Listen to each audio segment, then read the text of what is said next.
Loué soit le nom du Seigneur. N'êtes-vous pas heureux d'être l'épouse?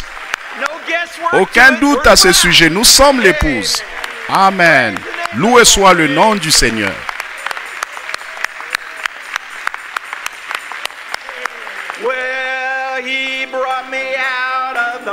Il m'a sorti de l'argile boueuse. Il m'a établi sur le roc pour y rester.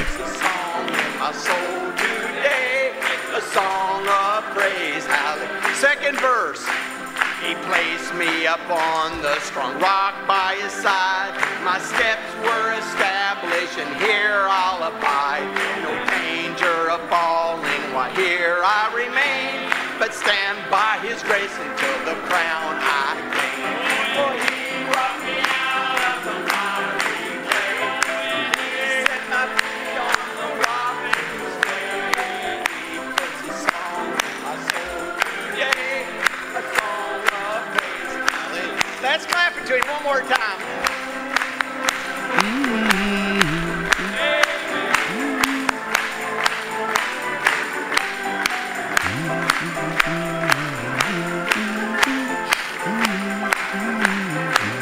One last time. Oh, he brought me out of the miry clay. He set my feet on the rock to stay. He puts a song in my soul today, a song of praise. Hallelujah. Amen. Amen. Loué soit le Seigneur. Loué soit le Seigneur.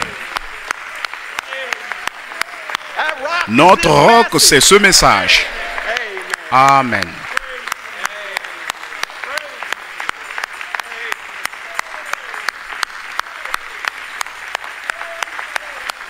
Loué soit le Seigneur. Je suis heureux.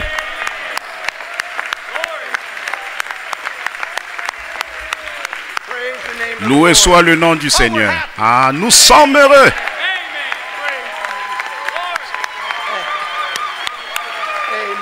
Amen. Vous pouvez vous asseoir. Je pensais simplement, vous savez qu'il devient tout excitant un match de baseball, une grande affaire, une grosse affaire. Nous allons au ciel. Gloire au Seigneur. Vous parlez d'un coup de circuit.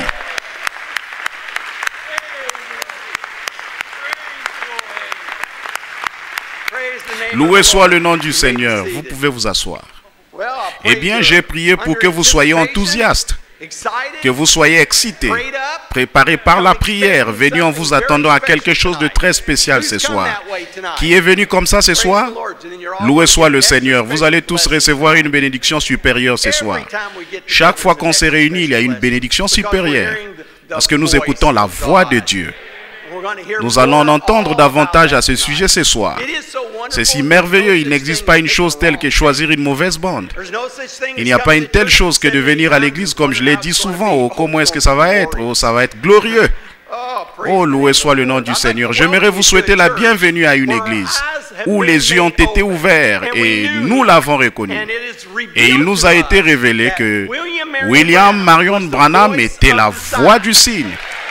Amen. Amen.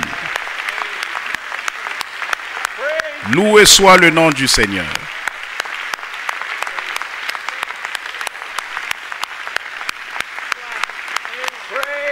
Loué soit le nom du Seigneur. Loué soit le nom du Seigneur. Vous pouvez vous asseoir. C'est ce qui nous amène ici. C'est parce que nous savons que cela, parce que nous appuyons sur play. Amen. Nous avons appris que cette voix était si importante, qu'il est si important de l'écouter, que Dieu lui-même va jouer les bandes là-haut dans les cieux. Amen. Et c'est... Oui, amen.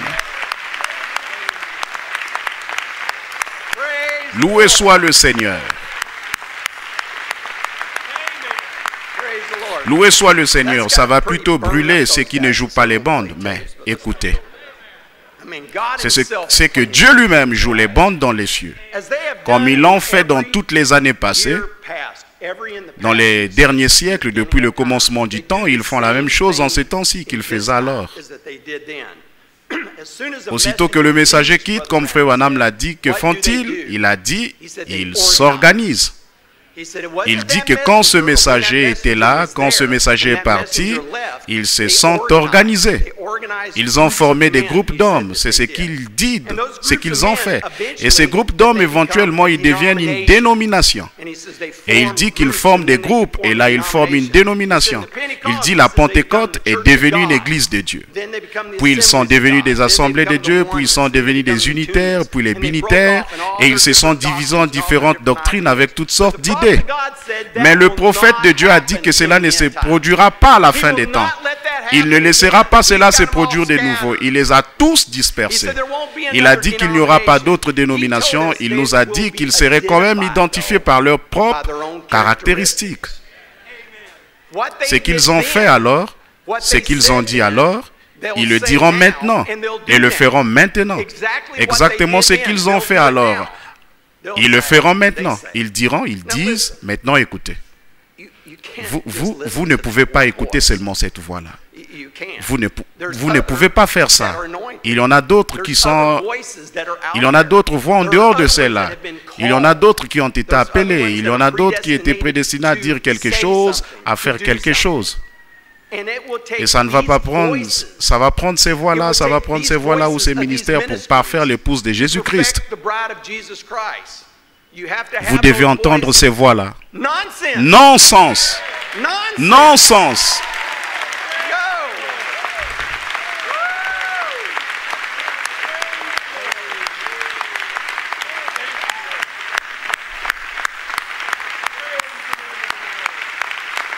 Loué soit le nom du Seigneur.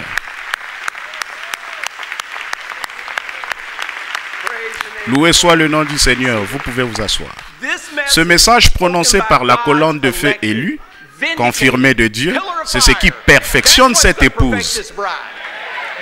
Ceci est la seule chose qu'il nous faut. C'est la seule voix qu'il nous faut. La voix de ce messager. Aucune autre. Loué soit le Seigneur. Loué soit le nom du Seigneur. Loué soit le nom du Seigneur. Vous pouvez vous asseoir. C'est la voix du signe. Ce ne sera pas un groupe. Ce sera un seul homme. Dieu n'a jamais traité autrement que par un seul homme. Or, Élie n'était pas un groupe. Loué soit le Seigneur. Jean-Baptiste n'était pas un groupe. Ils étaient un seul individu. Dieu, Malachie 4, ne dit pas « Je vous enverrai un groupe ». Il dit « Je vous enverrai Élie ». La parole ne peut pas être changée.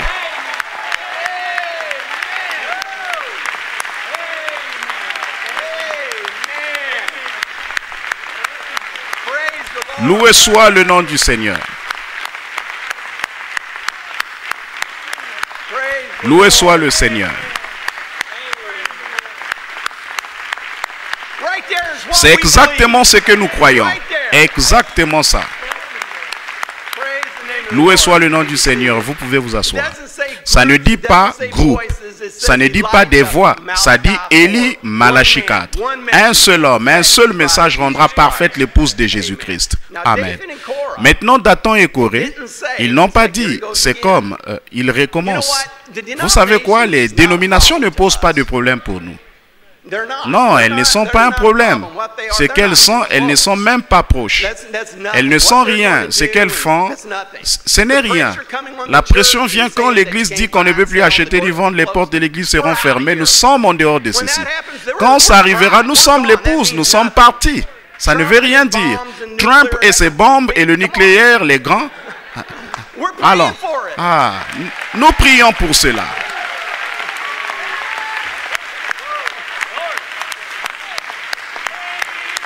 Loué soit le Seigneur. Vous pouvez vous asseoir. Le monde craint ces choses pendant que nous voulons ces choses. Mais ce n'est pas ce qu'il y a. Ce message qui est descendu, il dit, ou que ce soit n'importe où, quand on arrive à la fin, il dit, ils sont si près. Les deux mains dont Frère Branham a parlé, les deux mains, ce sera si près. C'est là que se dirige, quoi qu'il en soit. Et comme je l'ai exprimé, pardonnez-moi de le dire, mais si la chaussure te va, il y a quelqu'un là, il a dit que c'était là. Ainsi, c'est Dathan et Corée, ils n'ont pas dit, n'écoutez pas Moïse. Non, monsieur. Ils connaissaient mieux que ça alors. Et ils connaissaient mieux que ça maintenant. Parce qu'ils auraient quitté Dathan et Corée. Ils quitteraient ces ministères maintenant de dire cela, ils ne diront pas cela. Ils voulaient simplement ajouter leur voix à sa voix. C'est là le problème. Leur voix, cette voix. Ils veulent faire du majeur un mineur. Au lieu que leur message soit le mineur et ce prophète, et leur soit un majeur et celui du prophète de Dieu un mineur. Ce message est le majeur, c'est la seule chose.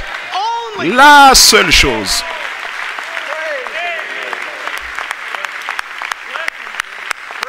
Loué soit le nom du Seigneur. Amen. Vous pouvez vous asseoir. Ils disent Moïse est le messager. Bien sûr, ils doivent dire cela. Mais il y a d'autres hommes saints, vous devez écouter ces hommes aussi. Il y a d'autres hommes oints et saints. Frère Branham dit qu'ils étaient saints. Et ils avaient en effet quelque chose à dire. Mais ils ont manqué de reconnaître le message d'un seul homme. Leur travail est de leur pointer vers ce messager. Je pense qu'il est dit un seul homme. Pas un groupe, un seul homme. C'est ce qu'il a dit. Prenez-vous-en au messager. Loué soit le nom du Seigneur. Ils sont un autre groupe d'hommes oints. Il y a d'autres hommes oints et c'est vrai.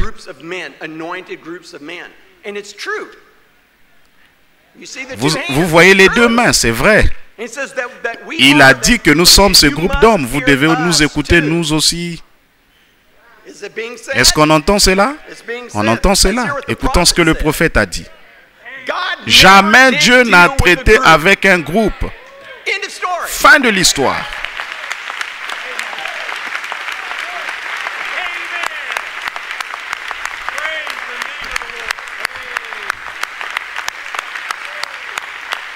Loué soit le Seigneur.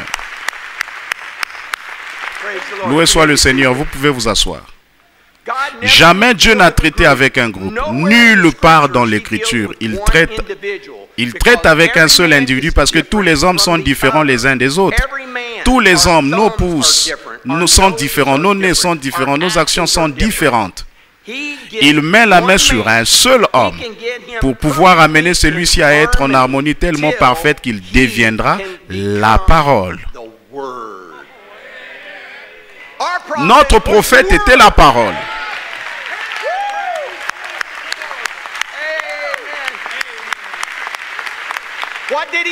Que nous a-t-il dit? Restez avec la parole. Amen.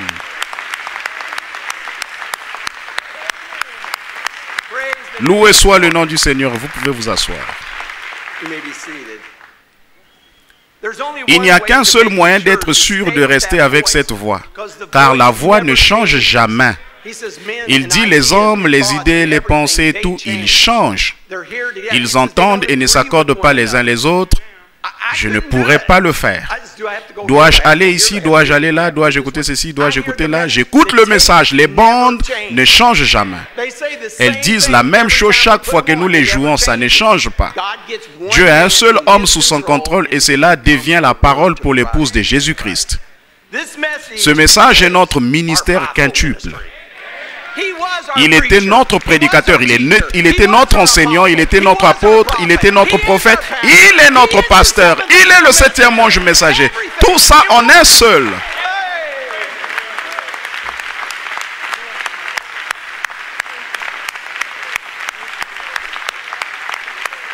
Loué soit le Seigneur. Loué soit le nom du Seigneur. Loué soit le Seigneur. Vous pouvez vous asseoir.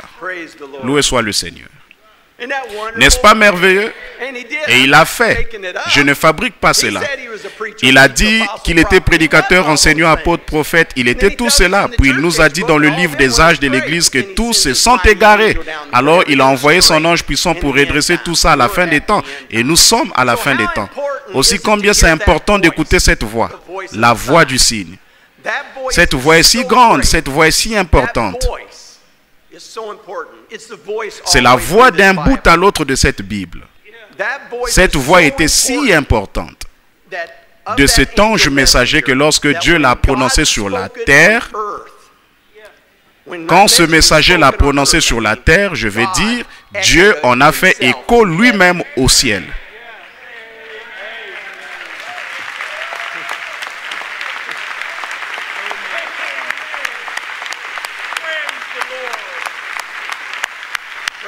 Loué soit le Seigneur. Vous pouvez vous asseoir. Aimeriez-vous entendre la citation? J'y comptais bien. Pourquoi je suis contre les religions organisées? Remarquez, cet ange est le dernier messager avant la venue de Christ dans le 19e chapitre de l'Apocalypse. La voix du messager. La voix de qui? La voix du messager. Pas d'autre voix, une voix. C'est la voix du messager. Or, il nous faut établir celui de qui nous parlons ici. Qui est le dernier ange messager confirmé? William Marion Branham. Or, nous savons de qui nous parlons ici. Nous le croyons tous très bien. Si nous faisons attention lorsqu'il fit entendre sa voix sur la terre, une voix en a fait écho dans le ciel. 4e verset. Si vous voulez le lire très bien, verset 4 au 19e chapitre. Ce messager sur la terre était tellement uni à Dieu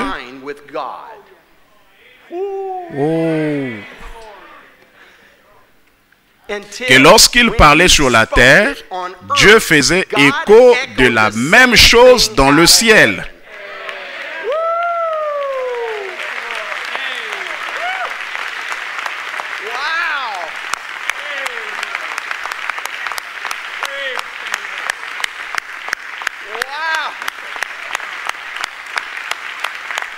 Loué soit le Seigneur.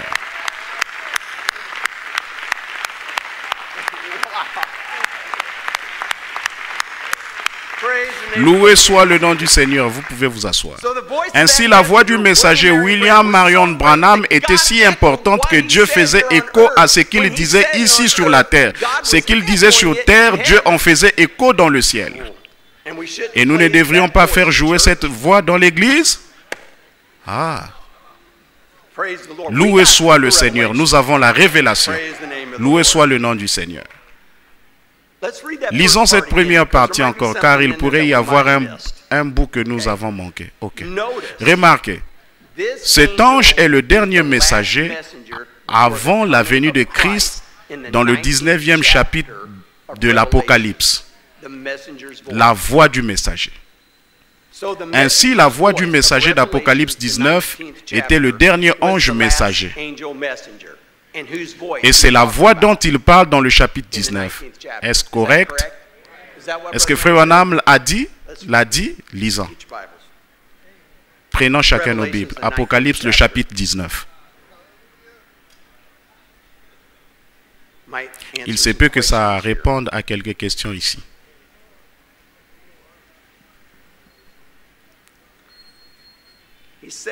Il dit au verset 4 de l'Apocalypse 19, commençons au verset 4.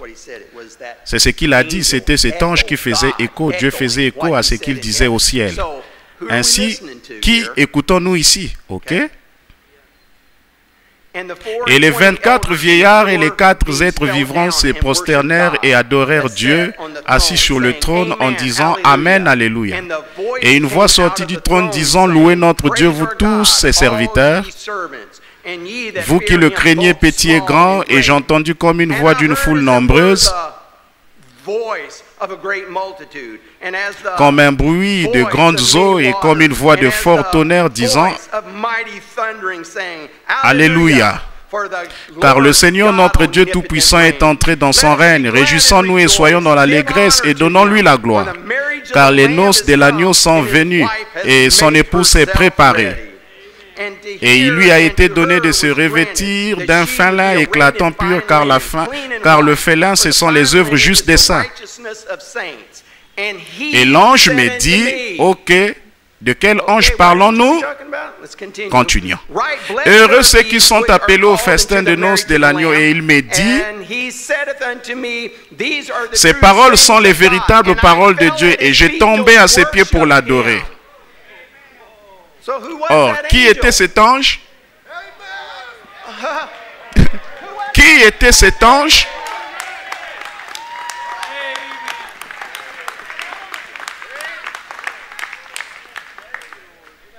Cet ange n'était nul autre que le 7e ange messager. C'est ce que le prophète de Dieu vient de dire. Amen.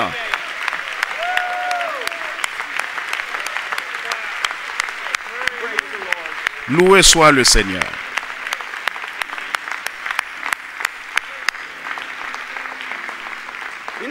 Vous savez, quand j'ai lu ça, que Dieu m'a révélé cela, c'est comme nous l'avons dit ici dans l'église. Qui d'autre connaissait la révélation? Qui d'autre aurait pu être l'ange? Mais Frère Branham, il le dit juste là, la voix, l'ange, le dernier messager avant la venue de Christ. Dans Apocalypse 19, la voix du messager. Aussi, c'est ce messager qui parlait à Jean. Il parlait sur la terre. Dieu en faisait écho dans le ciel. Et ce messager parlait à Jean. Et Jean savait que c'était exactement la même chose. Il a vécu avec lui, il avait dormi avec lui, c'était son copain. Il lui ressemblait exactement. Il a dit, c'est lui, ça doit être lui. Vous ne déjouerez pas ce messager. Il est venu et est tombé à ses pieds, mais il dit, ne m'adore pas, je suis ton compagnon de service. Gloire à Dieu.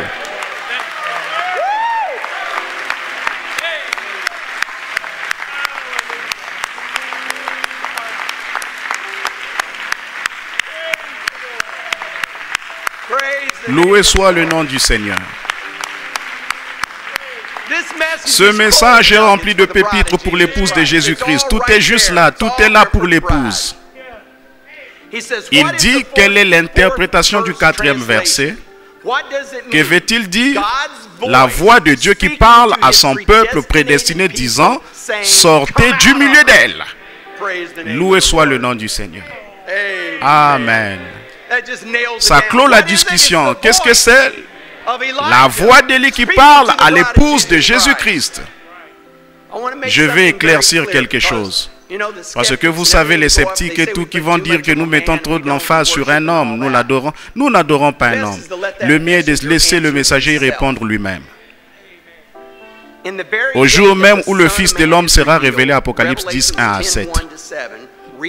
Lisez-le quand vous arriverez chez vous. Le message du 7e ange ouvre les sceaux. Qu'est-ce que c'est? Ce n'est pas un ange qui est le Fils de l'homme, mais le messager révèle le Fils de l'homme. Arrivez-vous à les séparer maintenant? C'est ce qui semble être si difficile pour vous. Pas le Fils de l'homme lui-même, mais le 7e ange, le 7e messager révèle aux gens le Fils de l'homme. Parce que cela a quitté la balle. Elle ne peut plus s'organiser.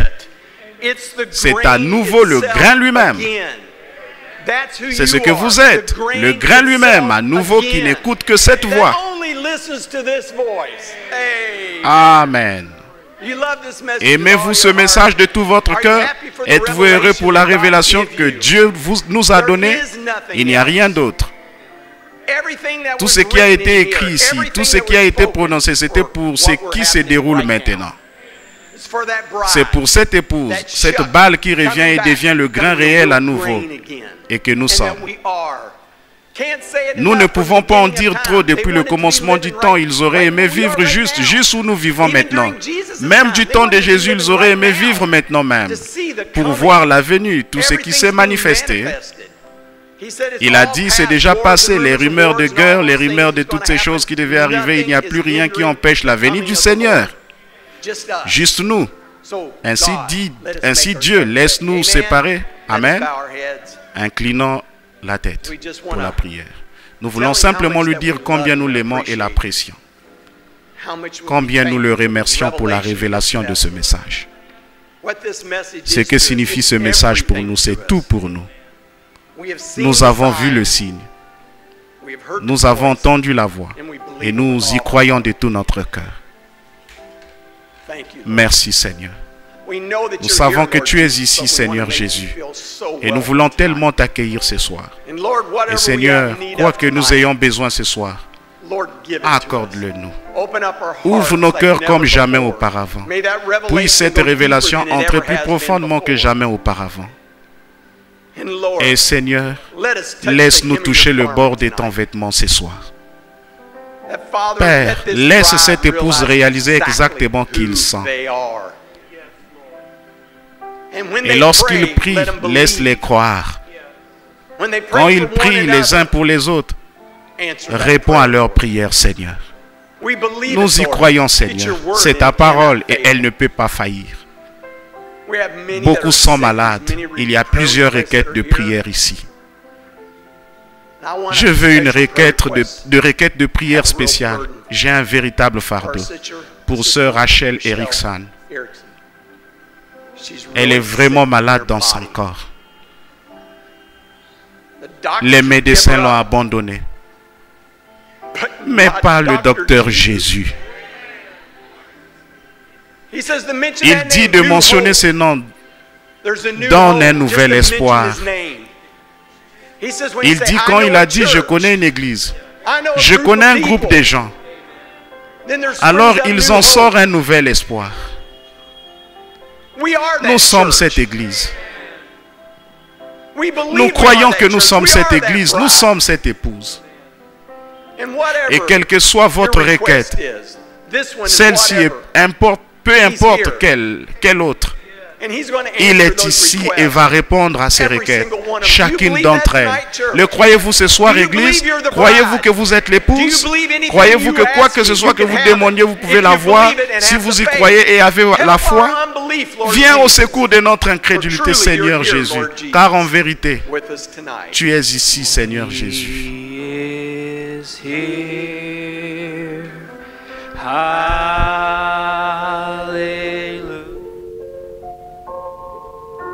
Les éditions de la Lumière du Soir ont le plaisir de vous présenter William Marion Branham, l'homme que Dieu a confirmé dans cette génération comme le prophète promis de la fin des temps.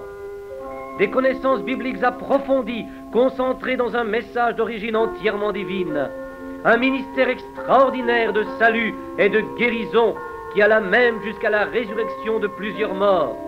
Des dizaines de milliers de prophéties revêtues du sceau du ainsi dit le Seigneur, qui, prononcées sous l'inspiration, n'ont jamais failli, pas même une seule fois. Une vie consacrée qui n'a souffert aucun compromis quant aux exigences de la parole de Dieu. Un profond respect pour les autres, leurs croyances et leurs pratiques. Tout cela a caractérisé la vie de William Branham que Jésus-Christ a envoyé pour vous aussi. La bénédiction divine vous atteindra sans aucun doute si vous placez vraiment votre foi dans la parole du Seigneur que vous allez maintenant entendre sur cette cassette. Notre prière est que Dieu vous accorde sa parfaite grâce.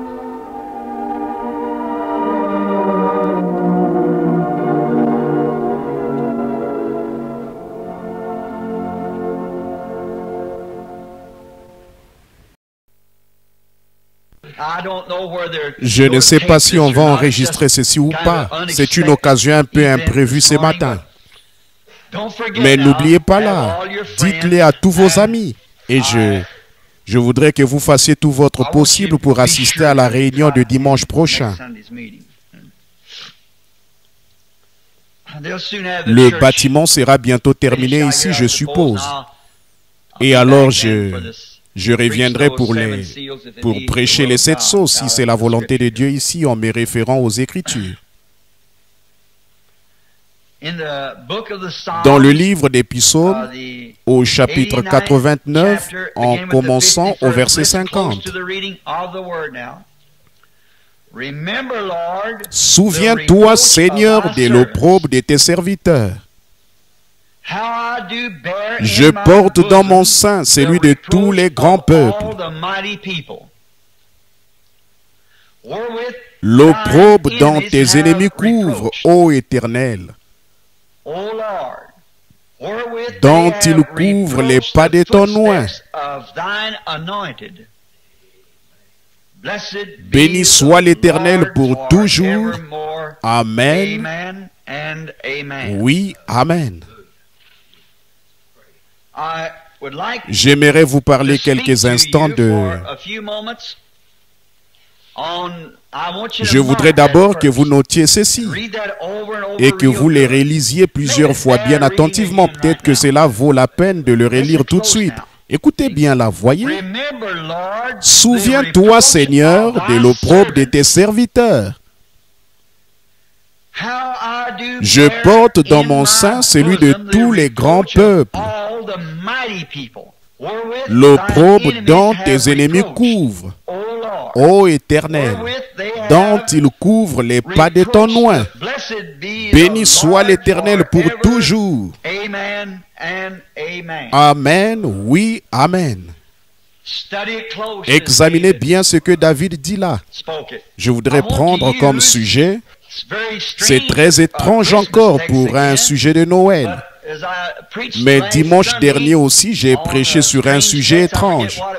Là, je ne me rappelle plus ce que c'était. C'était la... Comment? La dislocation du monde.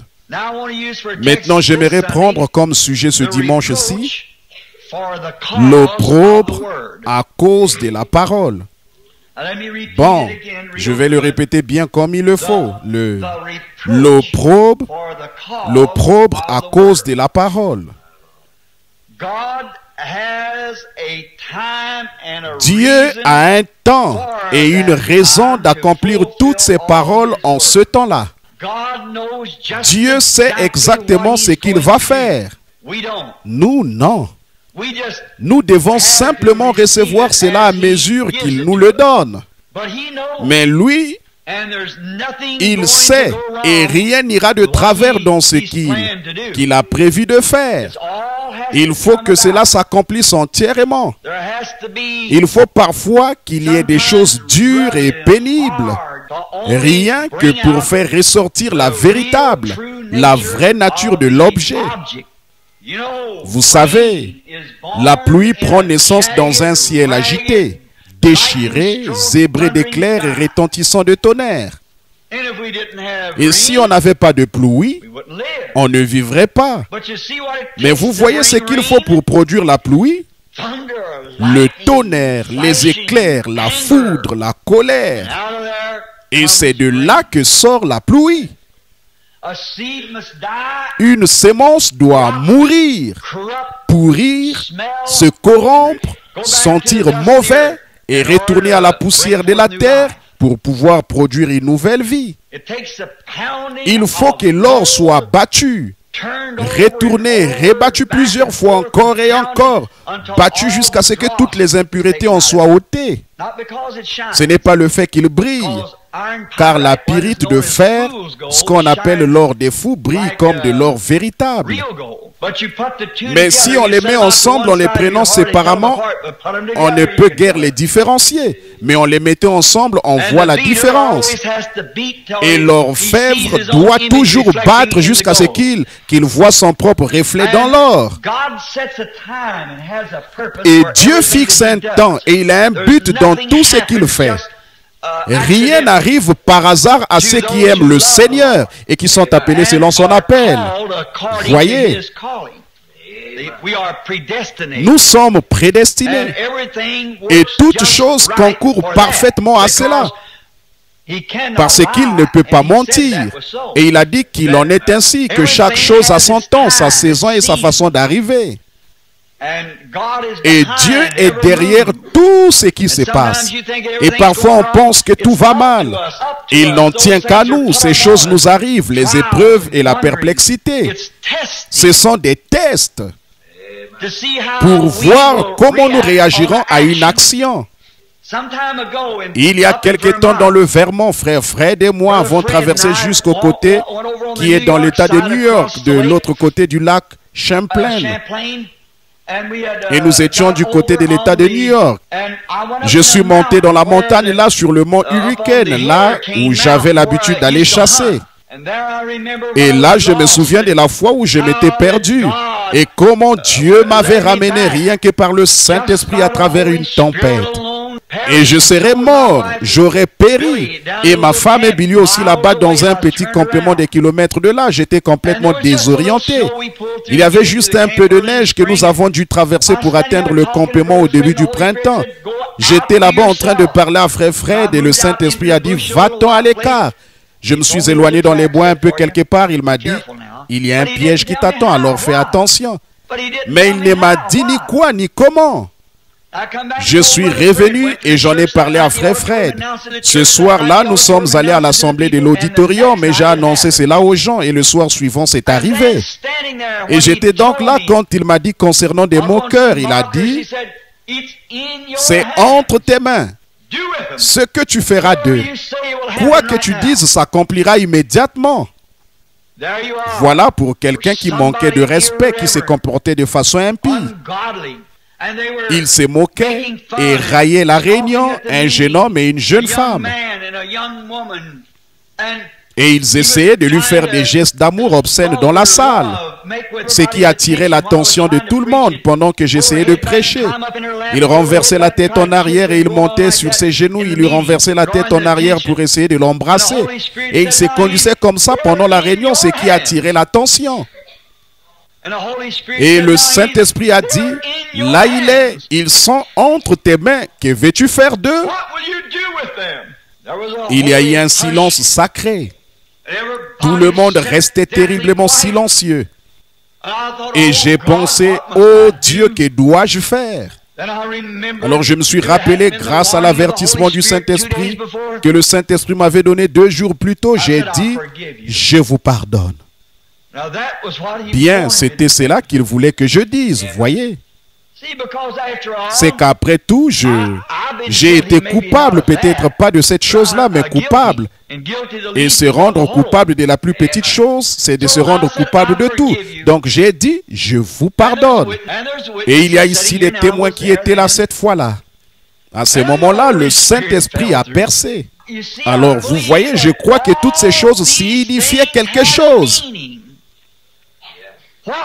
Que va-t-on faire avec la puissance?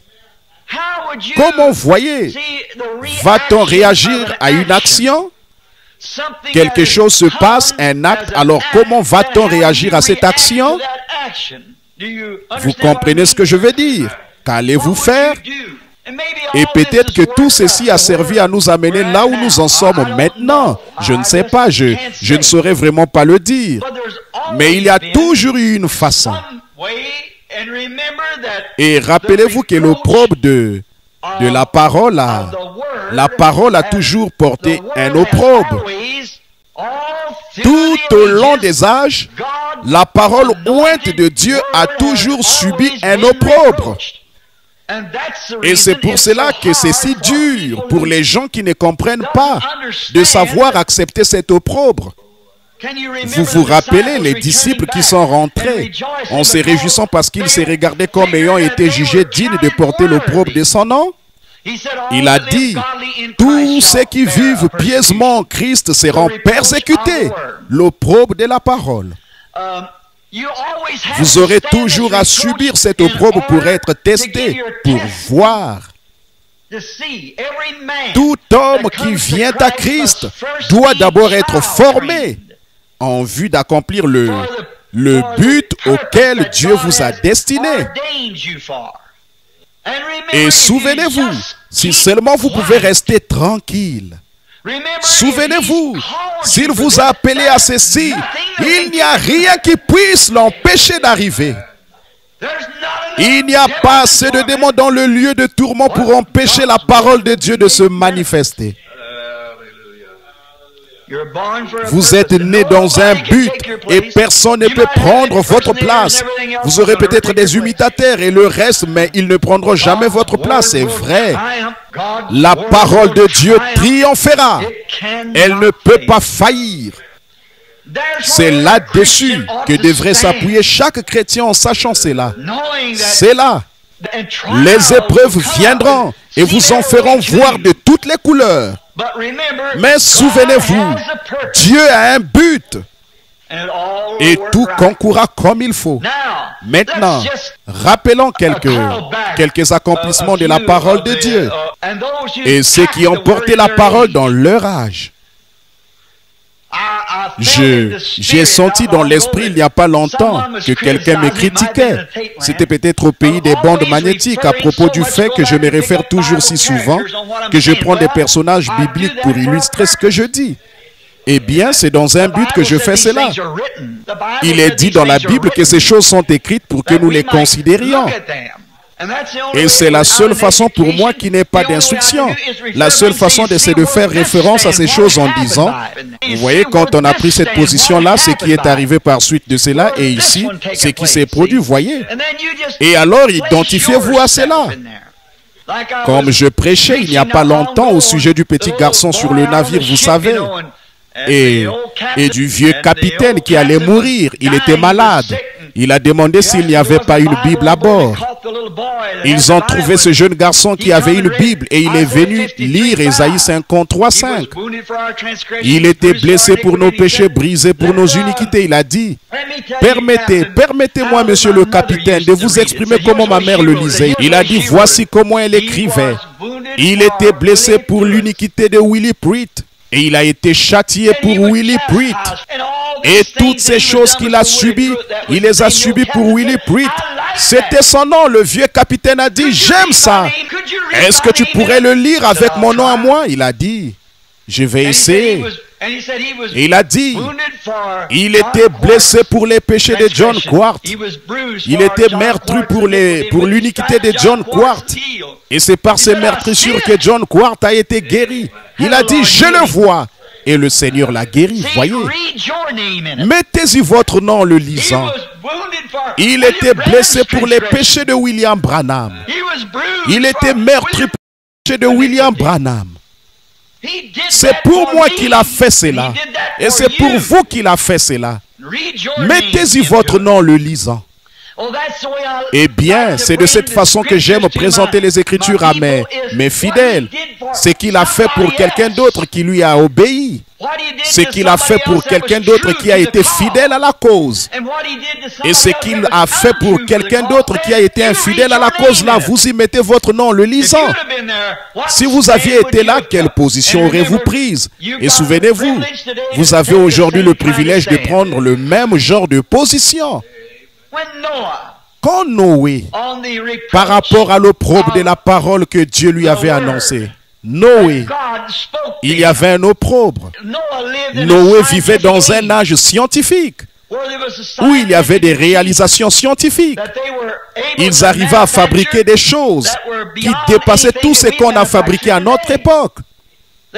Ils étaient plus brillants, plus intelligents. Leur science était très avancée par rapport à la nôtre.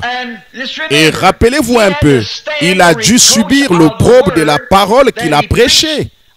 Pendant 120 ans devant des moqueurs, leur grande démarche scientifique leur prouvait qu'il n'y avait pas de pluie dans le ciel.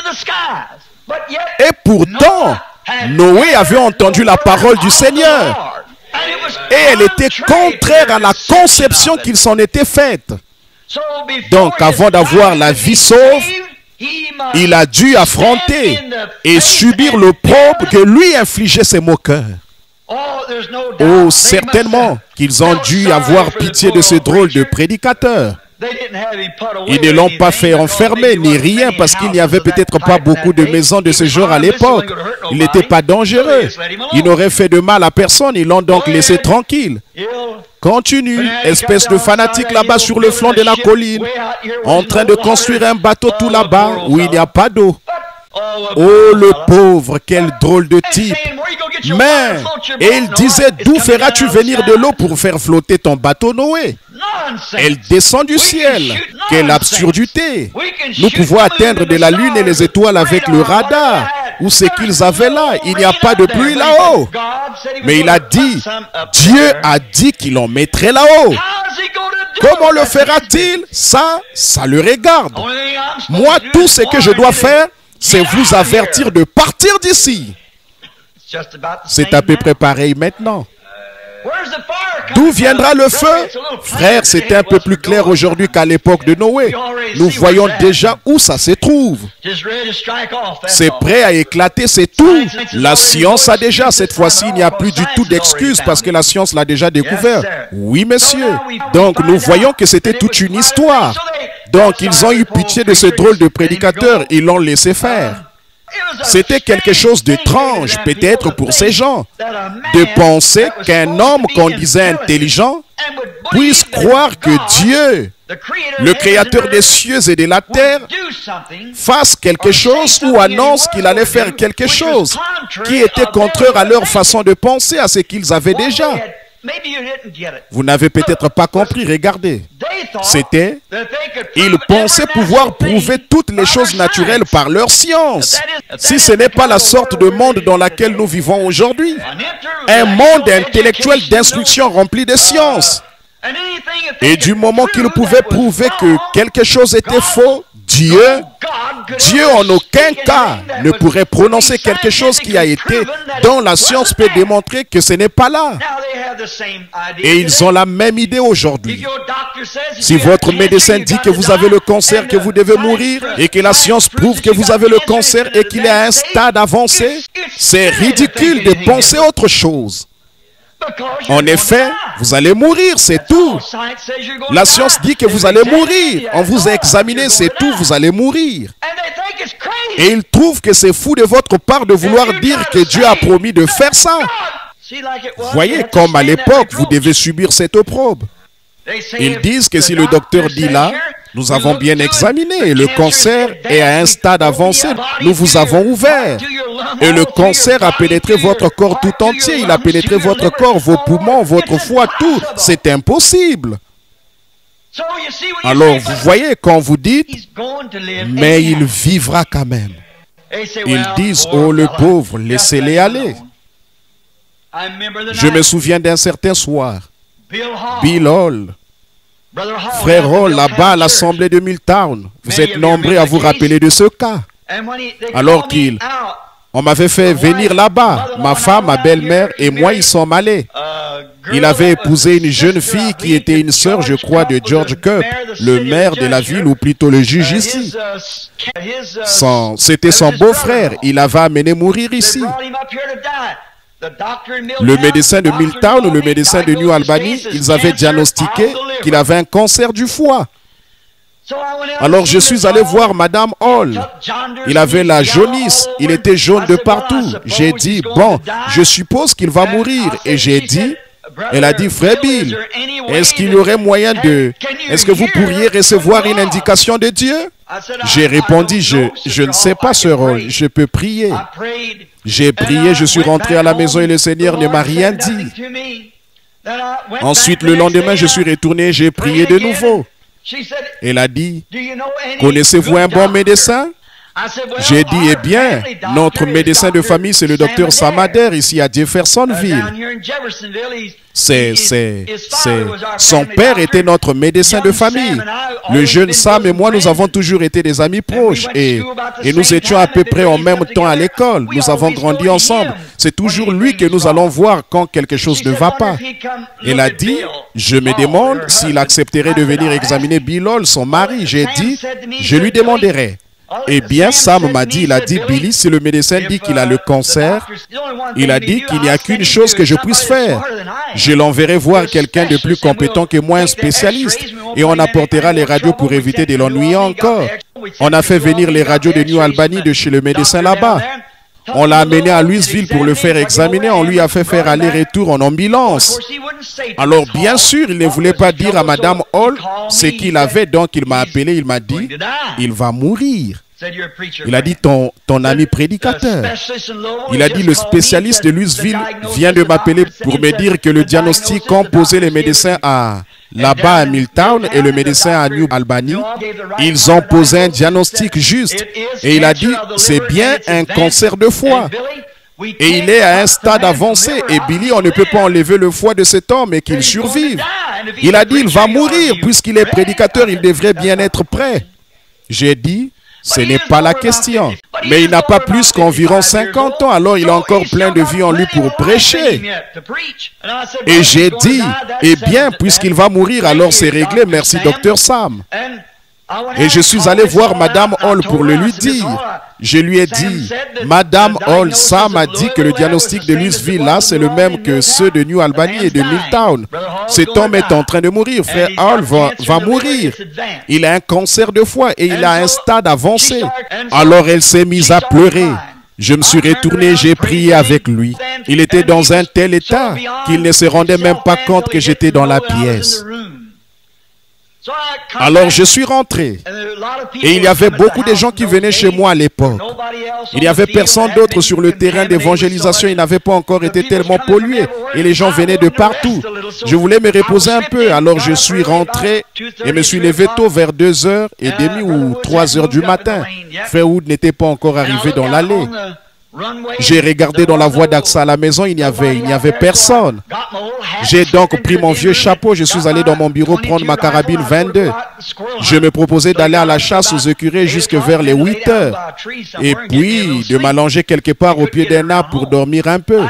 Il n'y avait pas moyen de dormir chez moi. J'ai pris mon chapeau et je me suis dirigé vers l'autre bout de la pièce. Il y avait une pomme accrochée au mur. C'était une pomme complètement pourrie. Elle était mangée par les vers. Et elle était ratatinée, toute rabougrie. Et je me suis dit, pourquoi est-ce que Med a accroché ça au mur? J'y ai regardé de plus près. Elle n'était pas accrochée au mur, elle flottait dans l'air. J'ai vite enlevé mon chapeau, j'ai posé ma carabine dans un coin et je me suis tombé à genoux. J'ai dit, Seigneur, que veux-tu faire savoir à ton serviteur? Une autre pomme est descendue, encore une autre, jusqu'à ce qu'il y ait 4 ou 5 pommes. J'ai oublié combien c'était au juste là, en suspension. Et puis une belle grosse pomme marbrée. Une pomme vraiment grosse et belle d'aspect est descendue. Elle engloutit ces autres pommes à l'aspect répugnant. Et il a dit, debout, lève-toi. Il a dit, va dire à Bill Hall qu'il ne va pas mourir. Il vivra. Oh, je me suis précipité aussi vite que j'ai pu et j'ai dit, Madame Hall, j'ai laissé, dit le Seigneur, il vivra. Et il m'a entendu. Il essayait de pleurer, il n'arrivait plus à parler. Je suis revenu et j'ai appelé Sam. Je lui ai dit, Sam, notre frère vivra. Il a dit, comment est-ce qu'il pourrait vivre dans l'état où il est? J'ai dit, ce n'est pas à moi de savoir comment. Dieu l'a dit, ça règle la question. Il est vivant aujourd'hui. Il y a une dizaine d'années de cela. Il est en pleine santé, en pleine forme. Sa femme est morte depuis, il s'est remarié. Comment est-ce que ça a pu arriver dans le cas de George White et de beaucoup d'autres dont on pourrait parler, qu'on pourrait nommer? Qu'est-ce que c'est? Il s'agit de subir l'opprobre. Ils en rient, ils se moquent. Je me rappelle avant l'inondation de 1937, j'étais à la compagnie de livraison et de ramassage de Fall City et je leur disais qu'il allait y avoir 10 mètres d'eau, je crois, dans la rue Springs. Ils se sont moqués de moi. Ils disaient, le pauvre Bill, je pense ce garçon, j'étais encore tout jeune à l'époque. Il a dit, Billy était un brave garçon, c'est vraiment dommage qu'il ait perdu la tête. Je n'avais pas perdu la tête. J'avais reçu le baptême et non pas perdu la tête. J'avais été reçu, c'est tout. Et cela s'est accompli exactement de cette façon. J'ai remarqué en parlant, sœur Hattie White, je crois, assise là-bas. Elle se souvient du cas de Bill Hall. Beaucoup. Combien de ceux qui sont ici ce matin se souviennent de ce cas? Oh là là, bien sûr, beaucoup d'entre vous. Bon, ils nous plaignent. Ils plaignent tous ceux qui essaient de s'en tenir à la parole en une époque de moqueur. Mais souvenez-vous, il faut que l'opprobre vienne. Ça a toujours été le cas. Ils ont dû penser ce qu'ils pensaient à l'époque, que Dieu, une fois que quelque chose était prouvé par la science, ils ont dû penser ce qu'ils pensaient à l'époque, que Dieu, une fois que quelque chose était prouvé par la science, que Dieu ne prononcerait rien de contraire à la science. Eh bien, voilà ce qui fait qu'il est Dieu. Il s'était borné à suivre la science. S'il était borné à suivre la science, il n'y aurait rien de plus que ce que l'homme peut accomplir. Mais il est Dieu. Il est le créateur de la science. Il peut faire tout ce qu'il veut. Ils ont dû penser, le pauvre Noé, eh bien laissons-le, le pauvre. Il manque tous les divertissements qu'on a à notre époque. Alors laissons-le, c'est à peu près pareil maintenant. Mais là, j'aimerais dire autre chose ici. Maintenant, en y repensant, nous admirons sa foi. Mais je me demande, si nous avions vécu à son époque, est-ce que nous aurions pris la même position que Noé? Est-ce que nous serions aptes et disposés à subir l'opprobre qui accompagnait la vérité? Alors que parmi tous les millions de gens qu'il y avait dans le monde à l'époque, il n'y a eu que Noé et sa famille qui ont pris position pour cette vérité. Vous y avez songé? Rien que cet homme et ses 3 fils et ses belles-filles, sa femme, ils ont été les seuls à prendre position pour cette vérité. Mais ils avaient l'ainsi dit le Seigneur. En y repensant, nous l'admirons. Est-ce qu'on pourrait encore penser la même chose? Il faut que je me dépêche à cause des cadeaux pour les enfants. Abraham. Le mot Abraham veut dire père d'un grand nombre. Il a été fait un père de nations. Or, Abraham a entendu la parole de Dieu. Abraham était prophète et il a entendu la parole de Dieu. Et nous admirons Abraham parce qu'il est resté attaché à la parole de Dieu. Et il s'est séparé de sa famille. Comme c'était dur pour Abraham. Il avait grandi là-bas. Il était descendu de Babel et il était dans le pays de Shinéar, des Chaldéens, dans la ville dure, où il y avait tous ses camarades, ses proches et ceux qui allaient à l'église avec lui et tout. Mais Dieu a dit, sépare-toi. Oh là là. Comme c'était terrible de quitter tout ce qui lui était cher, tout ce qui avait de la valeur pour lui, ce à quoi il tenait. Dieu lui a dit, sépare-toi. Et il lui a donné quelque chose de très étrange. Tu auras un bébé de ta femme. Alors qu'il avait 75 ans et elle 65. Elle avait cessé d'être comme les femmes qui peuvent avoir des enfants depuis des années. Et alors qu'il avait vécu avec elle depuis qu'elle était jeune fille, puisqu'elle était sa demi-sœur. Alors, comment est-ce qu'il pourrait un jour produire cet enfant? Et maintenant, est-ce que vous imagineriez Abraham qui va vers ses camarades et qui dit, nous allons avoir un bébé, Sarah et moi? Est-ce que vous imagineriez ça? Oh, les gens disaient, pauvre bougre, ça ne tourne pas rond chez lui.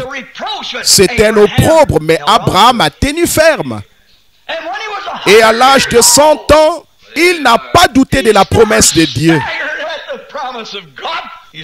Il continuait à supporter l'opprobre. Mais oui, il tenait ferme. Vous avez remarqué la différence là? Sarah essayait de donner à Abraham, ou plutôt à Dieu, un petit coup de main pour l'aider. Elle a pensé, vous savez là, autrement ce que Dieu avait promis. Bon, tu sais, moi je suis vieille, mais Agar là, c'est une belle femme. Abraham acceptera bien de l'épouser, elle aussi. Alors tu sais, ça va aider Dieu, parce qu'Agar là, elle doit avoir dans les 20 ans. C'est ma servante. Et tu sais ce que je veux faire?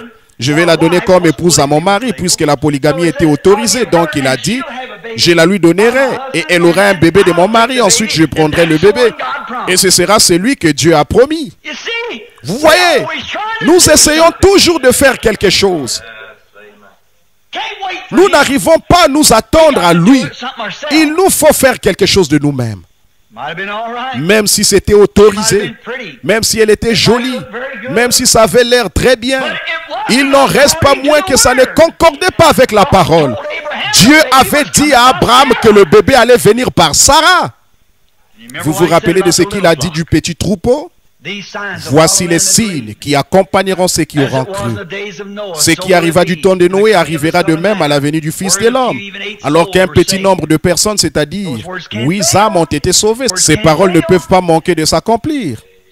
Donc, prenons bien garde à nous-mêmes et tenons-nous-en à la parole. Très bien. Voyez, les gens essaient toujours de fabriquer quelque chose pour remplacer la volonté créatrice de Dieu.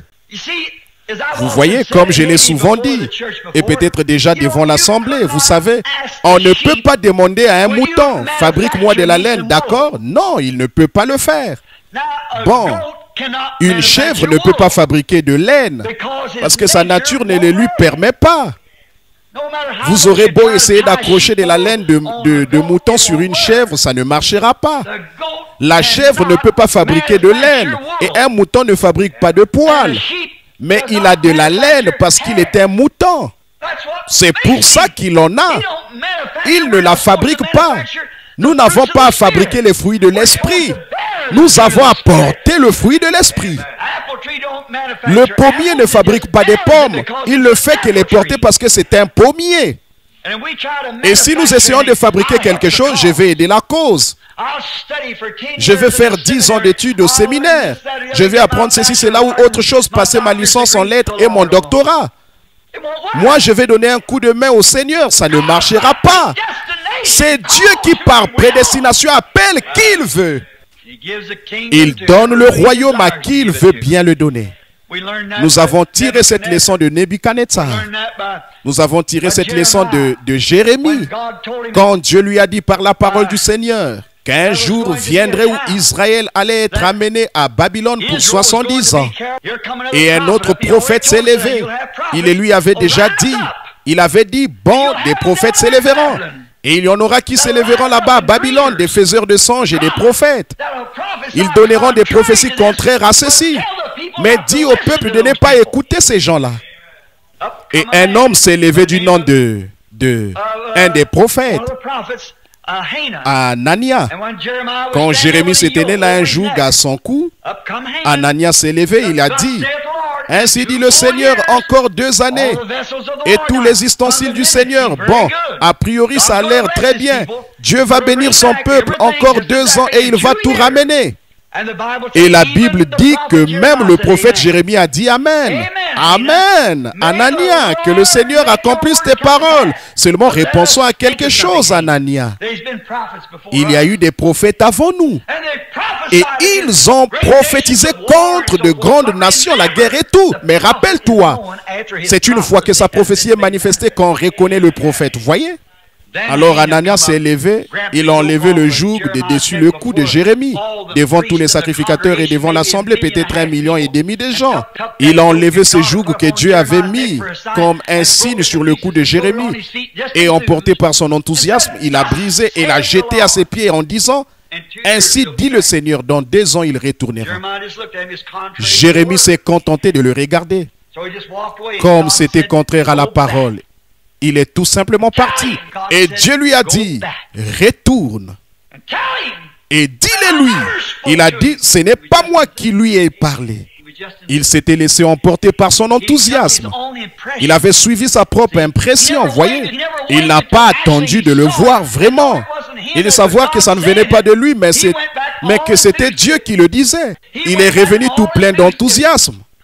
Nous voyons ça partout dans le pays aujourd'hui. Récemment, quelqu'un passait une de nos bandes dans une maison où un groupe de prédicateurs venait d'être convaincus et allait venir se faire baptiser au nom de Jésus-Christ. Et dans la pièce, un homme s'est levé et a parlé en langue en disant, ainsi dit le Seigneur, tenez-vous-en à ce que vous avez, continué comme cela et je vous bénirai. Ils ont dit, eh bien, puisque le Seigneur le dit, c'est comme cela alors. Vous voyez, ce n'est pas examiner au moins de la parole. Il faut d'abord et avant tout que ce soit la parole. Voilà. C'était contraire à la parole. Jérémie est donc revenu, ce prophète oint. Dieu lui a dit, il a dit, je sais qu'Anania a brisé le joug de bois que j'avais mis sur ton cou, mais je vais en faire un de fer. Il a dit, et toutes ces nations qui sont asservies à Nebuchadnezzar, mon serviteur, lui qui était un païen, voyez, alors qu'Israël, eux, observaient tous leurs sacrifices, mais ils ne voyaient. Dieu a promis de bénir, mais il y a des conditions attachées à ces bénédictions. Et il faut remplir ces conditions pour que tout fonctionne bien.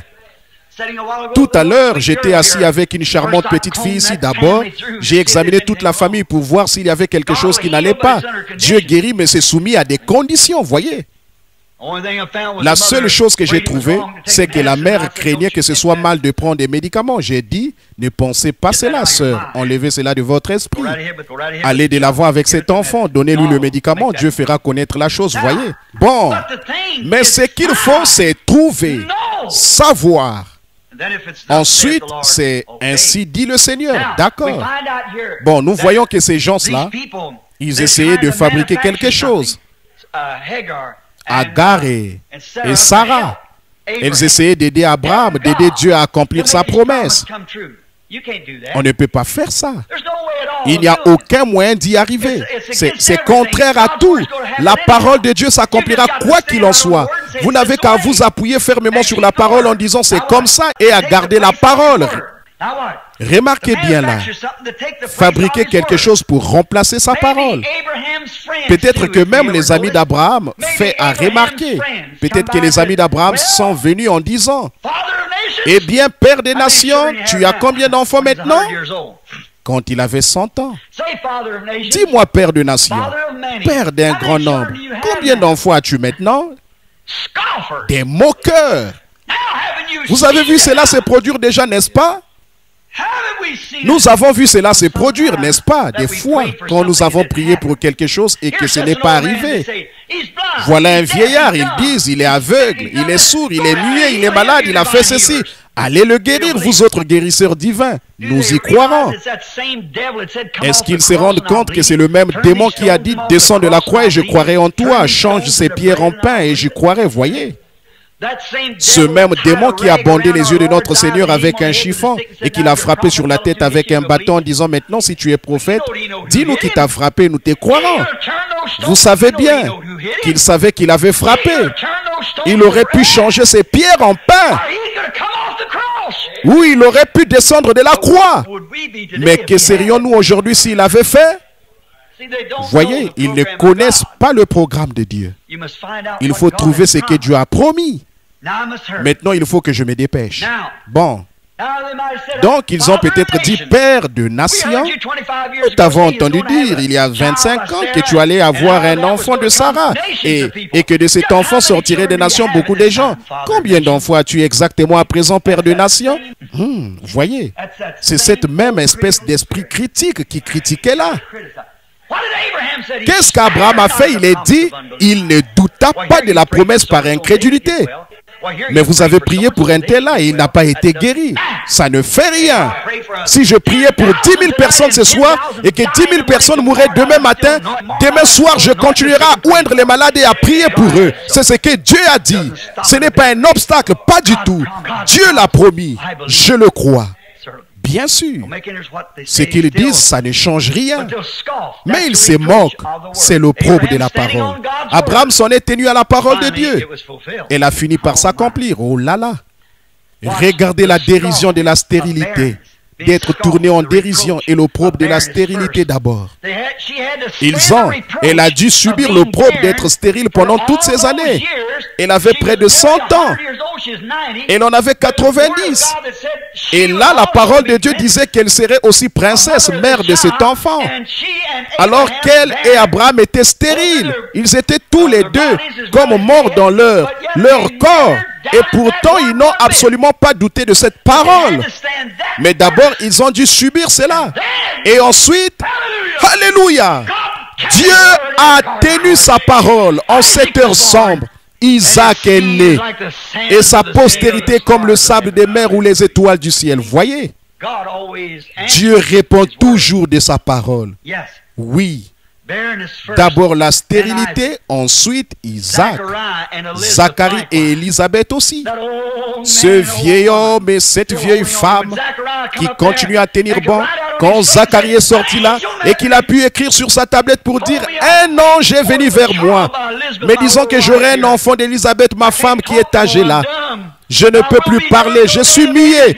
Je resterai muet jusqu'au jour où le bébé naîtra. Mais un bébé viendra et il sera le prophète du Très-Haut. C'est lui qui présentera l'étoile du matin. Il est un précurseur du Messie. » Comment était-ce possible? Ce que disait pauvre bougre. Oh, je crois qu'il a un peu perdu la tête, vous savez. Il y a un petit quelque chose, mais regardez un peu la vieille Élisabeth là-bas qui a dans les 80 ans. Et regardez Zacharie, très avancé en âge et tremblotant. Et il fallait qu'il dise une chose pareille. Oh, le pauvre bougre. Mais il avait la parole du Seigneur. C'était un tel opprobre qu'elle s'est cachée pendant plusieurs jours. Mais il s'en est tenu à la parole. Oh là là. Ils ont refusé la popularité. Ils ont refusé l'opinion courante. Ils ont refusé les raffinements de leur époque et les styles et tout de leur époque. Ils ont refusé cela. Ils ont refusé de marcher avec le grand nombre des incroyants. Ils ont refusé les choses du monde. Ils ont dû le faire pour s'en tenir à la parole de Dieu. Ils ont dû le faire. C'est pareil aujourd'hui. Vous vous séparez de tout. Il n'y a que vous et Dieu. Il ne s'agit pas de ce que fait l'Église. Il s'agit de ce que vous faites avec Dieu. Voyez, il s'agit de vous en tant qu'individu, oui. Mais regardez ce que Dieu lui a donné. Quand Jésus lui-même est venu, Zacharie était mort et Élisabeth aussi. Mais quand leur fils est arrivé dans le désert avec l'ainsi dit le Seigneur, Jésus a dit, il n'y a jamais eu un homme né d'une femme aussi grand que lui. Amen. Quoi? Elle a subi l'opprobre de la stérilité. Elle s'est tenue à la parole et elle a accouché de ce fils. Comme Sarah autrefois, Abraham autrefois, ces couples âgés ont tenu ferme. Regardez les plus nombreux qui soient nés comme le sable des mers. Il n'y a pas une race de gens au monde qui soit aussi nombreuse que les Juifs, comme le sable de mer ou les étoiles du ciel. Qu'est-ce qui est arrivé? C'est arrivé dans la minorité, un seul enfant. Là, vous voyez où je vais en venir? Un seul enfant, c'était suffisant. Il a suffi d'un seul enfant pour ébranler les nations et présenter le Messie. Il a suffi d'un seul qui était obéissant, c'est vrai. Dieu n'a besoin que d'un seul homme. C'est tout ce qu'il faut d'avoir une voix quelque part. C'est tout ce qu'il veut d'avoir un seul homme sous son contrôle. Oh, comme il aime prendre un seul homme. Une fois il a pris un Noé, une fois il a pris un Moïse, il a pris un Jérémie, il a pris un Élie, il a pris un Élisée, il a pris un Jean, il a pris un Samson. Donc il prend un homme sous son contrôle, voilà sa voix. Il peut parler par elle. Il peut condamner le monde. Oh là là, comme il languit d'avoir un homme sous son contrôle. Ainsi je pourrais parler par lui. Je pourrais faire connaître ma voix.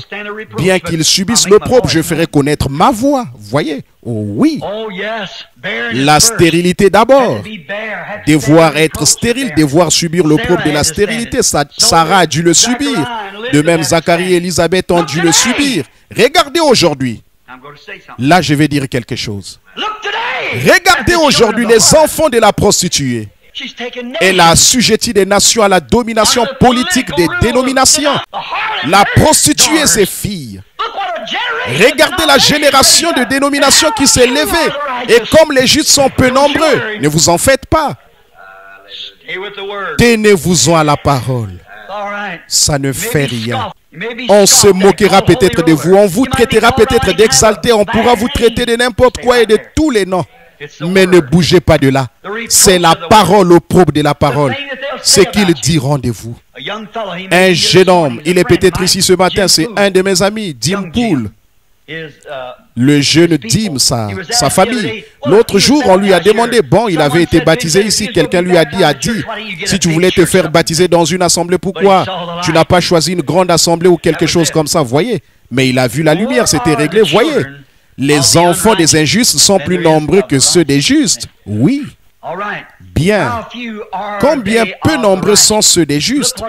Regardez la petite poignée qu'ils étaient à l'époque de Noé, voyez. Regardez comment c'était à l'époque de Sodome. Voyez. Combien peu nombreux sont les justes? Que les enfants de la prostituée sont nombreux. Elle fait des enfants n'importe comment, mais ce sont tous des enfants bâtards. La prostituée produit des prostituées. La chaîne produit des chaînes. Et le Christ produit des oints. La Bible produit des justes. Il faut donc nous faire à l'idée d'être un petit nombre. Quel merveilleux produit de la grâce. Regardez la glorieuse assemblée d'Éphèse. Il n'était que 12, oui. Regardez le groupe qu'on a aujourd'hui à côté d'eux. Oui. Il n'y avait que 8 âmes à l'époque de Noé. Il n'y en avait que 5 à l'époque de Lot. Non, 4. Lot, sa femme, ses 2 filles. Et elle est devenue une statue de pierre après s'être sortie pour avoir regardé en arrière. En réalité, il en est sorti 3 en ces jours-là. Et Jésus a dit, ce qui arrive en ces jours-là, il nous appartient de veiller et de prendre garde. Combien peu nombreux sont les justes. Mais comme toujours, les moqueurs doivent jeter l'opprobre, la stérile. Il faut d'abord subir l'opprobre de la stérilité. Oh, il faut vraiment que je me dépêche. On va donner un coup de main pour ces enfants. Je vous demande juste un peu de patience. Voyez, les hommes sont toujours les mêmes. Là, je vais encore dire quelque chose. Et j'aimerais que vous, je ne sais pas si c'est enregistré ou pas, mais si c'est enregistré, j'aimerais que vous m'écoutiez bien. Vous qui écoutez la bande, ne manquez surtout pas ça. Méditez-le bien. L'homme reste ce qu'il a toujours été. Il loue Dieu pour ce qu'il a fait. Il est dans l'expectative de ce qu'il va faire. Et il ne reconnaît pas ce qu'il a fait et ce qu'il est en train de faire. Il loue Dieu pour ce qu'il a fait. Il est dans l'expectative de ce qu'il va faire. Mais il ne reconnaît pas ce que Dieu est en train de faire. Et là, il manque tout. J'espère qu'ils saisissent. Voyez? Ils ne reconnaissent pas ce qu'il est en train de faire. Il sait ce qu'il a fait. Il reconnaît la promesse, ce qu'il va faire, mais il ne voit pas ce qu'il est en train de faire. Oh, vous autres pentecôtistes, si vous n'êtes pas des exemples de cela, vous attendez à ce qu'il arrive quelque chose alors que, comme toujours, c'est arrivé sous vos yeux et vous ne le reconnaissez pas. Combien de fois a-t-il voulu vous rassembler comme une poule rassemble sa couvée, mais vous ne l'avez pas voulu. Vous avez attaché plus d'importance à vos traditions et à vos dénominations qu'à sa parole et à son esprit. Oui. Quel opprobre pour Marie. Là, nous terminons. Quel opprobre pour Marie et Joseph à cause de sa parole. C'est la période de Noël. Je pensais en garder un petit peu. Mais vous en entendrez pas mal à la radio et parmi vos pasteurs et tout. Quel opprobre pour Marie et Joseph de se tenir à la parole promise de Dieu. Pensez-y là. Et le mépris, ce sourcil français quand il voyait passer la petite Marie, quand il voyait Joseph, c'est une prostituée que tu épousais là, voyez. Et pensez-y, frère, l'adultère, ça voulait dire la mort à l'époque. Là, tu veux lui éviter d'être tué, elle est enceinte de toi. Mais souvenez-vous, pendant tous ces temps, c'est Dieu qui traitait avec eux. Et c'était conforme à la parole. Et ils ne l'ont pas reconnu, voyez. Une vierge aurait un enfant, ça Joseph le savait. Marie le savait. Parce qu'une fois la parole déjà écrite, il y avait un ange qui leur avait parlé, qui avait confirmé ou manifesté la parole même qui avait été écrite et qui devait s'accomplir. Ne rêvez pas maintenant. Réfléchissez. Le Saint-Esprit est descendu sur terre. Il n'a pas parlé à toute l'assemblée. C'est à eux qu'il a parlé. Joseph a regardé avant de recevoir la visite de l'ange. Il a dit, bon, je l'aime, mais je suis un homme juste. Je ne peux quand même pas épouser une femme comme ça. Et l'ange de l'Éternel lui est apparu en songe et lui a dit, Joseph, fils de David, ne crains pas de prendre avec toi Marie, ta femme, car l'enfant qu'elle a conçu vient du Saint-Esprit. Oh là là, quel réconfort, voyez. Et Marie, quand elle s'en allait au puits, la petite vierge d'environ 17 ou 18 ans, qui allait épouser un homme qui avait déjà été marié, et qui avait 4 enfants, un homme âgé, et elle l'aimait, et elle ne savait pas pourquoi. Et lui, il l'aimait. Et ils ne savaient pas pourquoi. Et les voilà donc en route s'en allant au puits chercher de l'eau. Elle méditait toutes ces choses, elle. Elle pensait sans doute au passage de l'Écriture. Et alors une lumière a jailli devant elle. Quand cette lumière a jailli, il y avait là un ange. Je me demande comment s'est sentie la petite Marie. Vous avez déjà pensé à ça? Je me demande si elle a eu peur comme moi hier. Je te salue Marie. Je te salue. C'est-à-dire, arrête-toi, sois attentive à ce que je vais te dire. Tu es bénie entre les femmes, car tu as trouvé grâce devant Dieu et tu auras un enfant. Sans avoir connu d'homme, tu auras un enfant. Et ta cousine Élisabeth, qui est âgée, elle a conçu, elle aussi, et elle aura un enfant. Et ces signes se produiront. Elle a dit, comment cela se fera-t-il, puisque je ne connais point d'homme? Il a dit, le Saint-Esprit te couvrira de son ombre. Le Saint-Enfant qui naîtra de toi sera appelé le Fils de Dieu. Les moqueurs avaient beau dire ce qu'ils voulaient. Elle savait. Elle savait que ça allait s'accomplir parce que Dieu l'avait dit. Et c'est qu'elle a dû ressentir le jour de la présentation, ou plutôt le jour où on venait de faire circoncire le bébé. Alors qu'elle s'approchait avec ce petit bébé dans les bras comme ça, et toutes les femmes se tenaient là à distance. Elles avaient toutes de la belle dentelle pour faire consacrer leur bébé, les faire circoncire. Et elles tiraient presque tout un agneau. Mais elle avait 2 tourterelles. L'oblation pour sa purification à elle. Ce petit bébé enveloppé d'un linge fait du joug qu'on mettait sur le cou d'un bœuf, le joug. La protection qu'on met sur le dos du bœuf. C'était un simple langue dans la crèche. Il n'avait rien pour lui. Il était trop pauvre. Et la voilà qui se tenait là. Certainement que toutes les femmes tenaient la petite vierge à distance. Elle disait, vous voyez, elle a un enfant illégitime. Vous voyez comment Dieu fait des choses qui paraissent tellement extrêmes. Oh là là, il fait en sorte que Satan n'y voit que du feu. Quelle chose dégoûtante. Quelle saleté, un adultère, voilà ce qu'elle est. Elle est une femme adultère. Ça n'a pas arrêté ce qui battait dans le cœur de la petite Marie. Il le tenait à distance. Ils font la même chose encore aujourd'hui. Maintenant, il le traitait d'exalté, de fanatique ou quelque chose comme ça. Marie savait de qui était ce bébé. Elle a continué sans se laisser arrêter. Mais oh, il aurait dû le remarquer, n'est-ce pas? Puisque Siméon, qui était là-bas dans la pièce, il en avait reçu la promesse. Il circulait partout en prophétisant. Il disait, le Seigneur m'est apparu. Il disait, je ne verrai pas la mort. Il avait dans les 80 ans à l'époque. Je ne verrai pas la mort avant d'avoir vu son salut. Oh Siméon, tu es vieux mon gars. Le pauvre vieux a un peu perdu la tête, vous savez, il est un peu... Laissez-le, il est inoffensif. Il ne fera pas de mal à personne. Mais Siméon avait la parole du Seigneur, il a dit, j'ai vu l'Esprit du Seigneur descendre sur moi. J'étais là debout, je le regardais. Il m'a dit, Siméon, tu as été un homme juste.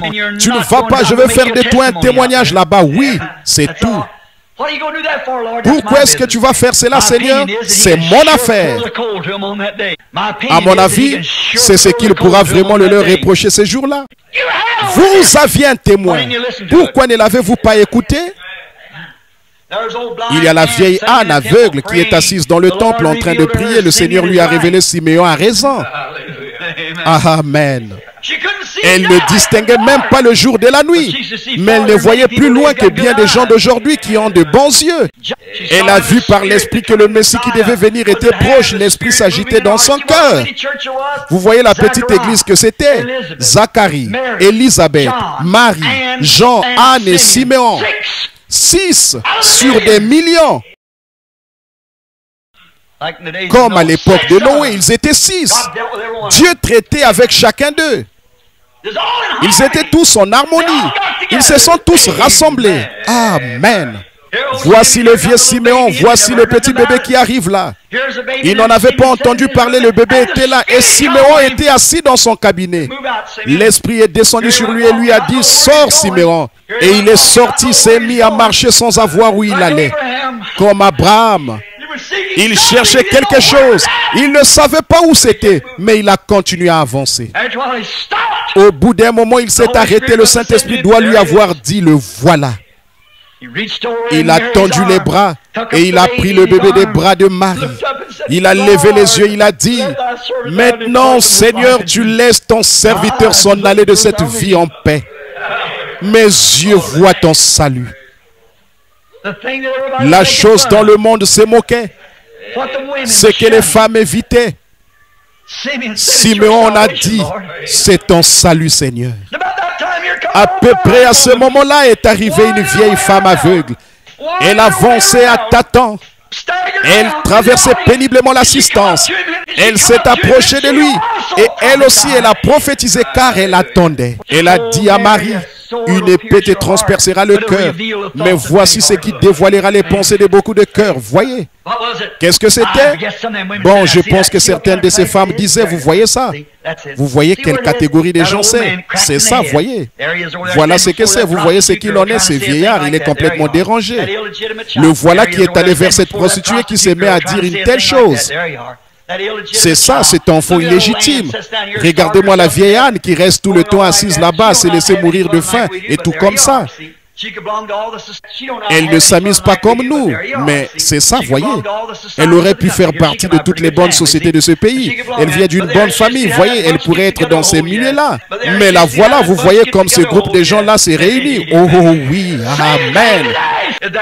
C'est la même chose aujourd'hui. Assis dans les lieux célestes en Jésus-Christ. Élevé par le Saint-Esprit, certainement. Oui, monsieur. Oh, on a bien encore un peu de temps, n'est-ce pas? Il faut vraiment que je dise quelque chose. J'ai encore un personnage ici que j'examine, de cette époque où la parole était en train de se manifester. Les mages.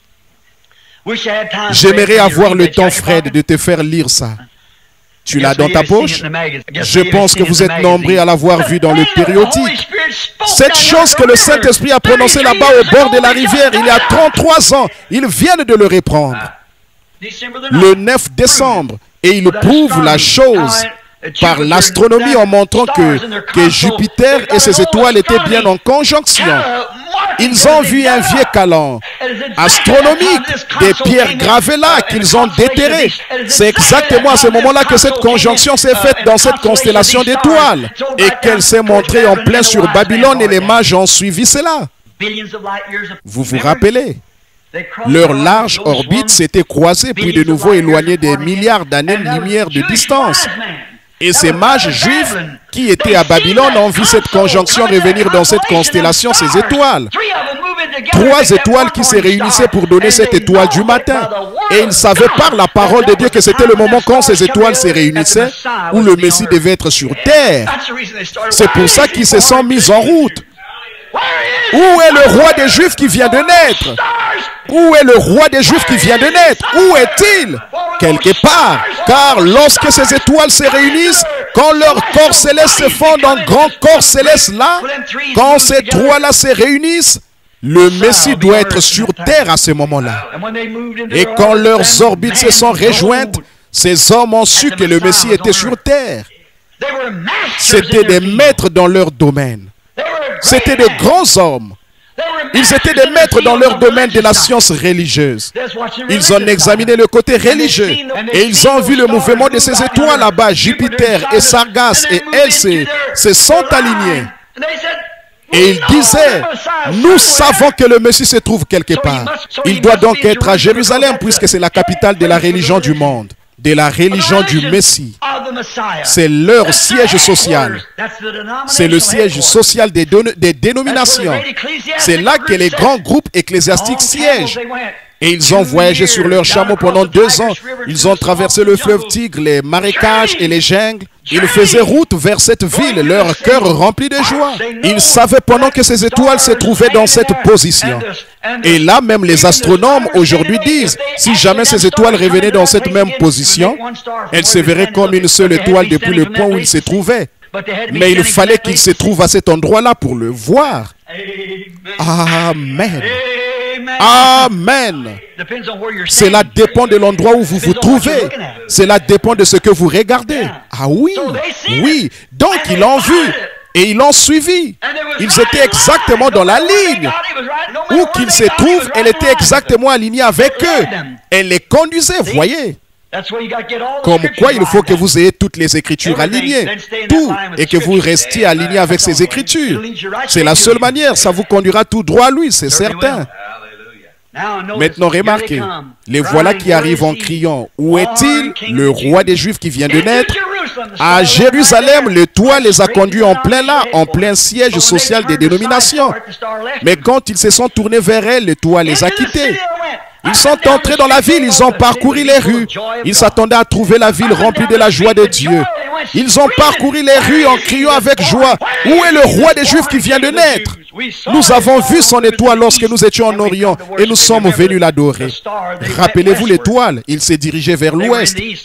Ils étaient en Orient, vers l'ouest, nous voyageons toujours, nous avançons, conduis-nous vers.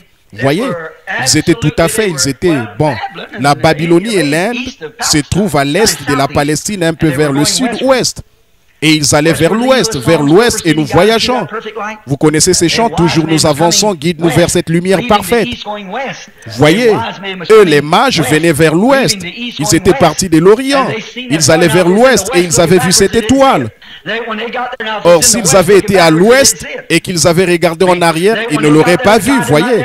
Eux, une fois qu'ils sont arrivés là-bas, c'est là qu'elle les avait conduites. Alors ils se sont dit, c'est ici. L'étoile est partie, donc c'est ici, ils sont dans la ville.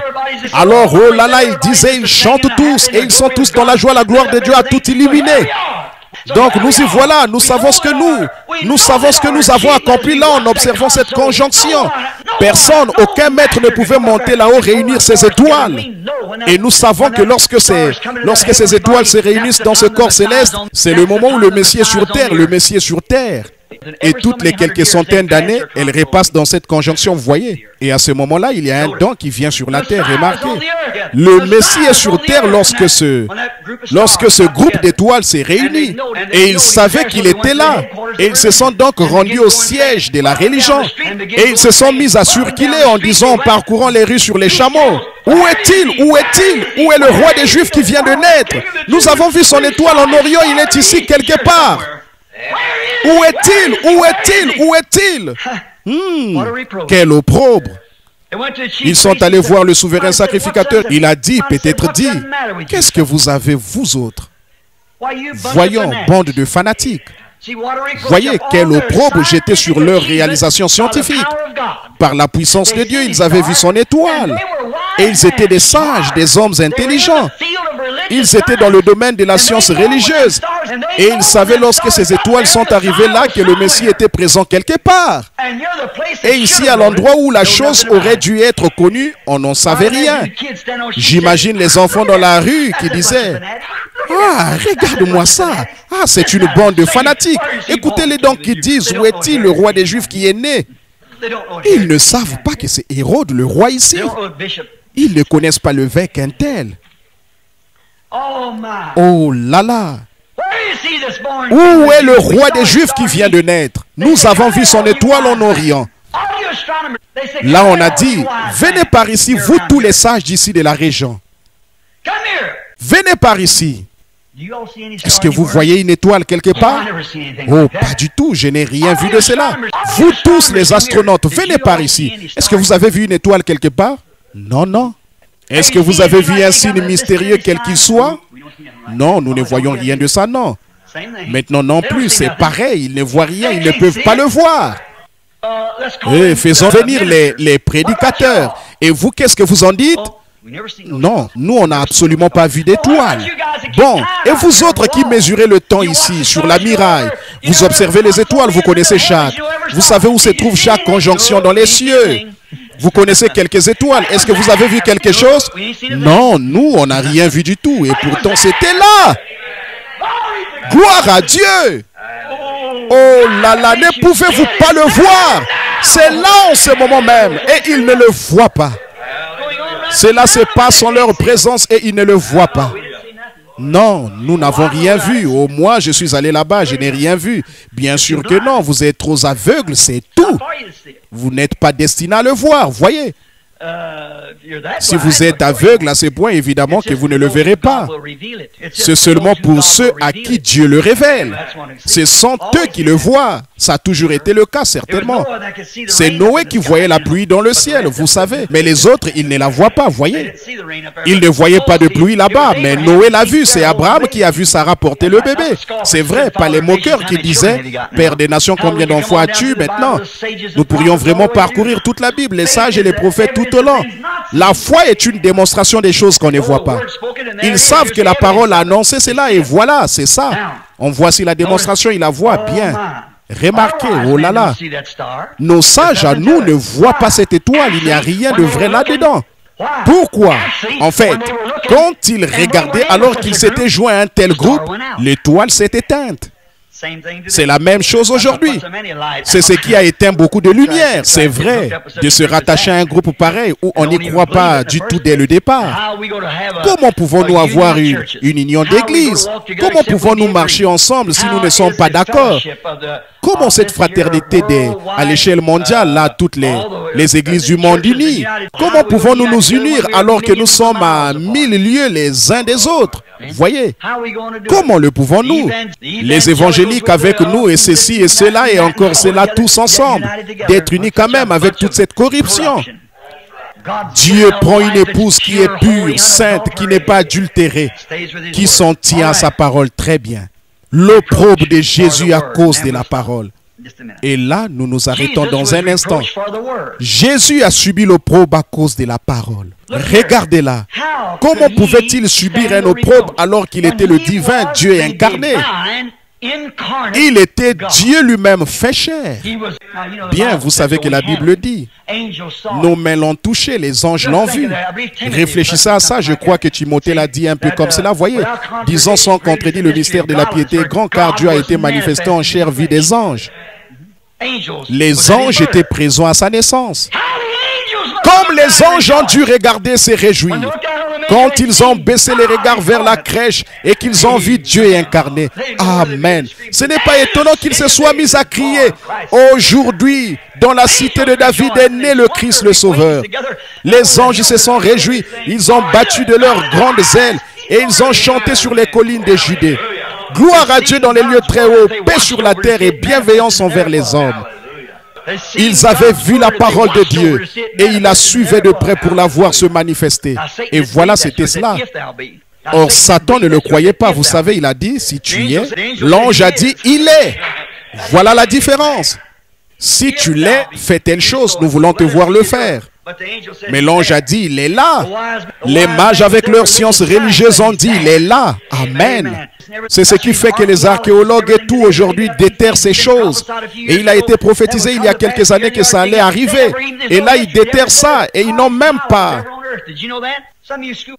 Il n'y a rien dans l'histoire qui montre que Ponce Pilate ait existé sur terre. Vous saviez ça? Certains d'entre vous, les écoliers, dites-moi où il est dit dans l'histoire que Ponce Pilate a existé. Et les incroyants font des gorges chaudes et se moquent. Ils disent, il n'y avait pas eu d'empereur romain qui se nommait de gouverneur qui se nommait Ponce Pilate. Mais il y a environ 6 semaines, ils ont déterré la pierre angulaire Ponce Pilate gouverneur. Oh là là, quelle absurdité. Ils disaient, il n'y a jamais eu de Ramsès dans l'histoire de Ramsès qui gouvernait l'Égypte. Mais on a déterré une pierre, l'archéologie là, Ramsès II. Remarquez. Et il disait que ces murailles ne s'étaient jamais écroulées. Des archéologues faisaient des fouilles. Et à un moment donné, ils ont fait des fouilles en profondeur à l'endroit où les murailles se sont écroulées à Jéricho, vous savez, quand les trompettes ont retenti. Ils disaient que c'était juste un mythe. Une chanson que quelqu'un avait récité, chantée à l'époque. Et oui, voilà ce que disent les moqueurs. C'est juste un mythe. Ça ne s'est jamais produit, les murailles qui s'écroulent. Et Josué qui sent de la trompette et s'approche des murailles. Et qu'elle tombe, ça ne s'est jamais produit. Et un éminent archéologue chrétien a poursuivi les fouilles parce qu'il savait que ça devait être vrai. Il a creusé à une dizaine de mètres plus bas que les autres. Les murailles étaient là écroulées sur elles-mêmes, exactement comme la parole a dit. Il disait que ce n'était pas vrai que David jouait de son instrument une harpe à cordes, parce que les instruments à cordes n'ont été inventés qu'au 15e siècle. Il disait que ça n'a jamais été vrai. Des archéologues chrétiens ont fait des fouilles en Égypte. Il y a 4000 ans, il y avait déjà des instruments à cordes. Amen. Oh là là. Ils disaient des enfants hébreux qui faisaient des pierres et des choses comme ça avec de la paille. Ça n'a jamais existé. Des archéologues ont fait des fouilles là-bas. Qu'est-ce qu'ils ont trouvé? C'est scientifique. Qu'est-ce qu'ils ont trouvé? Les murailles de la ville que les Hébreux avaient construites. Les pierres du premier rang, il y avait des pailles de grande longueur dedans. Celles du deuxième rang, il y avait des petits bouts de chaume dedans. Et celles du troisième rang ne contenaient pas de paille du tout. Oh là là. Les nations se disloquent. Israël se réveille. Signe que les prophètes ont prédit. Oui, messieurs, tout cela c'est maintenant arrivé jusqu'à nous, frères et sœurs. Pourquoi donc? Au cours des dernières années, le monde du cinéma a fait des choses qui n'avaient jamais été faites auparavant. L'histoire des 10 commandements par Cécile DeMille est passée à l'écran. La vie de Jésus-Christ dans Ben-Hur est passée à l'écran. Le grand pécheur, la conversion de Pierre est passée à l'écran. Et toutes ces productions religieuses que le cinéma a refusées, salies et rejetées. Mais malgré cela, Dieu par sa grande puissance en fait la diffusion sur une grande échelle. Maintenant même ces choses qui ont été dites il y a quelques années, moi un humble petit serviteur de Dieu, j'ai dit, il y a eu une lumière qui était là, qui m'a parlé et qui m'a annoncé les choses que je dois faire. Les gens ricanaient en disant, il n'a pas toute sa tête. On voit là la photo. La science l'a prise, elle est là. C'est la vérité. Je disais, cette femme est recouverte de l'ombre de la mort. Ils ont dit une ombre. Voyons, c'est absurde. C'est une invention de son esprit. C'est sur photo. Dieu fera crier les pierres. Il peut faire ce qu'il veut. Jésus, l'opprobre à cause de sa parole, le divin Fils de Dieu s'était né là. Emmanuel, quel opprobre! Il s'est laissé lier par les pécheurs incroyants, cracher au visage, arracher des poignées de barbe et mettre au défi de réagir. L'opprobre à cause de la parole, oui. Quoi? Afin d'accomplir la parole du Père. Oh, mais rappelez-vous, il doit subir l'opprobre de la mort. Dieu, lui qui ne peut mourir, pourtant il était le seul qui pouvait mourir pour sauver un pécheur. Aucun autre, aucune deuxième personne, aucune troisième personne n'aurait pu le faire. Dieu lui-même était le seul à pouvoir le faire. Il était là, il disait, personne n'est monté en haut, si ce n'est celui qui est descendu d'en haut, le Fils de l'homme qui est maintenant dans le ciel. Amen. Ils ont dit, nos pères ont mangé la manne dans le désert et ils sont morts. Il a dit, et tu dis que tu es le pain de vie? Il a dit, avant qu'Abraham fût, je suis le pain de vie, je suis le je suis. Ils ont dit, tu n'as même pas 50 ans et tu dis que tu as vu Abraham? Il a dit, avant qu'Abraham fût, je suis. Et ensuite, il s'est laissé lier par les pécheurs, lié par l'église dénominationnelle. Vous vous rappelez au dernier jour, cette riche église de la Odyssée, ils l'ont même mis à la porte de l'église. Vous voyez où c'en est maintenant? Vous voyez pourquoi je crie contre ce système? Pourquoi est-ce que Jésus s'est laissé lier par les pécheurs? C'était pour accomplir la parole, pour amener un opprobre, que Dieu meure. Il fallait que Dieu meure. Il fallait qu'il soit en chair pour pouvoir mourir. Et Jésus savait cela. Il leur a dit, il a dit, détruisez ce temple et je le relèverai. Pas que quelqu'un d'autre allait le relever. Je le relèverai. En 3 jours, je le rebâtirai. Allez-y, détruisez-le, je le relèverai.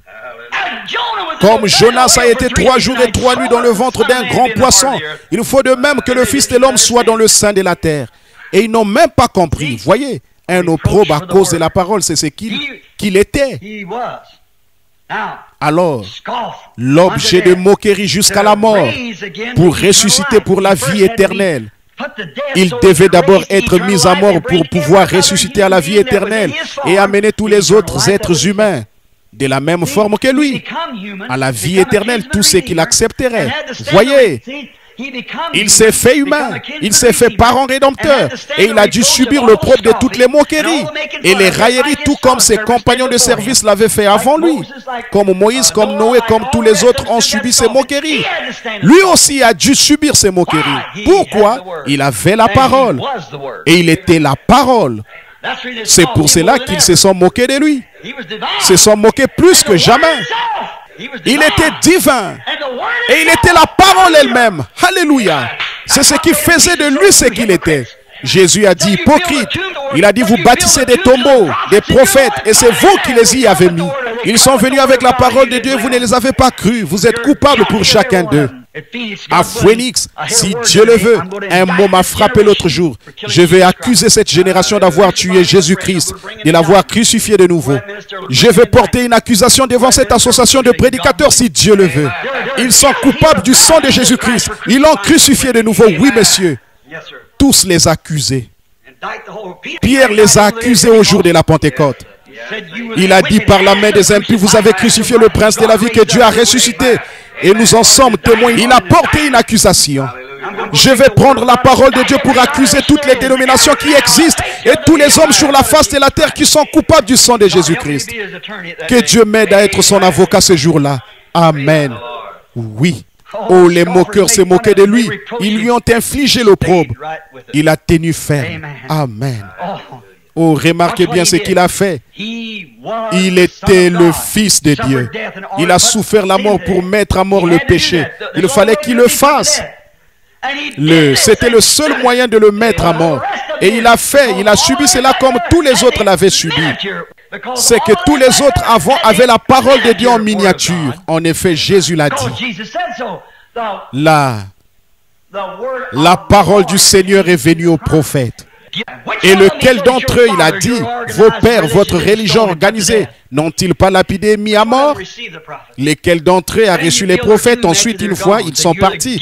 Vous bâtissez leur tombeau. Il a dit, c'est vous qui êtes coupables de leur y avoir mis. Ensuite, il leur a donné la parabole de la vigne donnée en fermage et des serviteurs qui étaient venus. Ils les ont maltraités. Finalement, ils ont dit, maintenant tuons le fils puisqu'il est héritier. Voyez. Oh, ils se sont mis en colère quand ils ont vu cela. Voyez. Mais il a dû subir l'opprobre. Et le voici qui s'est laissé lier, conduire à la mort pour être mis à mort afin de ramener la vie éternelle. Gloire à Dieu. Oh, comme je l'aime. Ramener la vie éternelle et ressusciter tous les fils de Dieu qui, au long des âges, se sont tenus à la porte et ont supporté l'opprobre. C'est vrai. S'il n'était pas venu, Noé n'aurait pas pu ressusciter.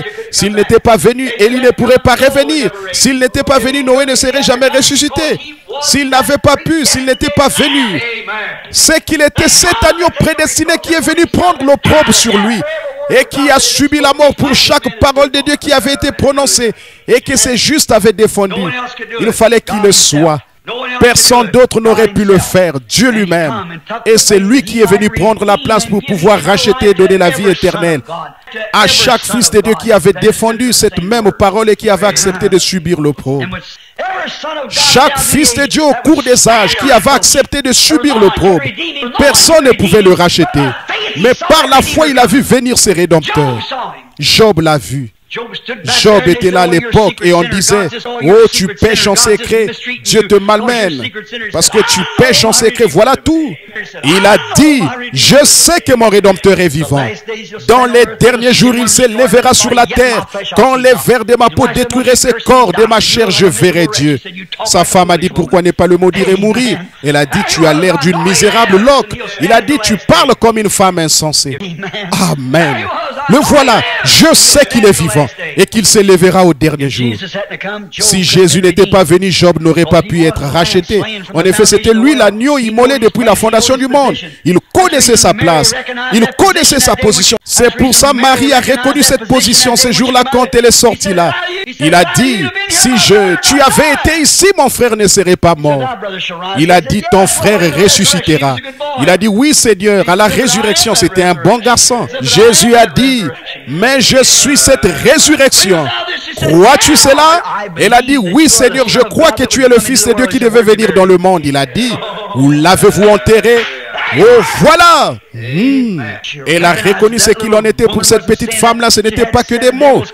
Des mots avaient été chassés d'elle. Elle connaissait la puissance de Dieu qui a pu enlever d'elle tout l'orgueil et le stress, qui avait pu enlever d'elle cet esprit égoïste de collégène et faire d'elle une nouvelle créature. Il avait chassé d'elle 7 démons. Ces femmes savaient ce qu'il était. Elle qui l'avait accepté, elles savaient ce qu'il pouvait faire pour elle. Et aujourd'hui encore, elles le savent. Il suffit de l'accepter. C'est ce qu'il reste à faire. Le voilà.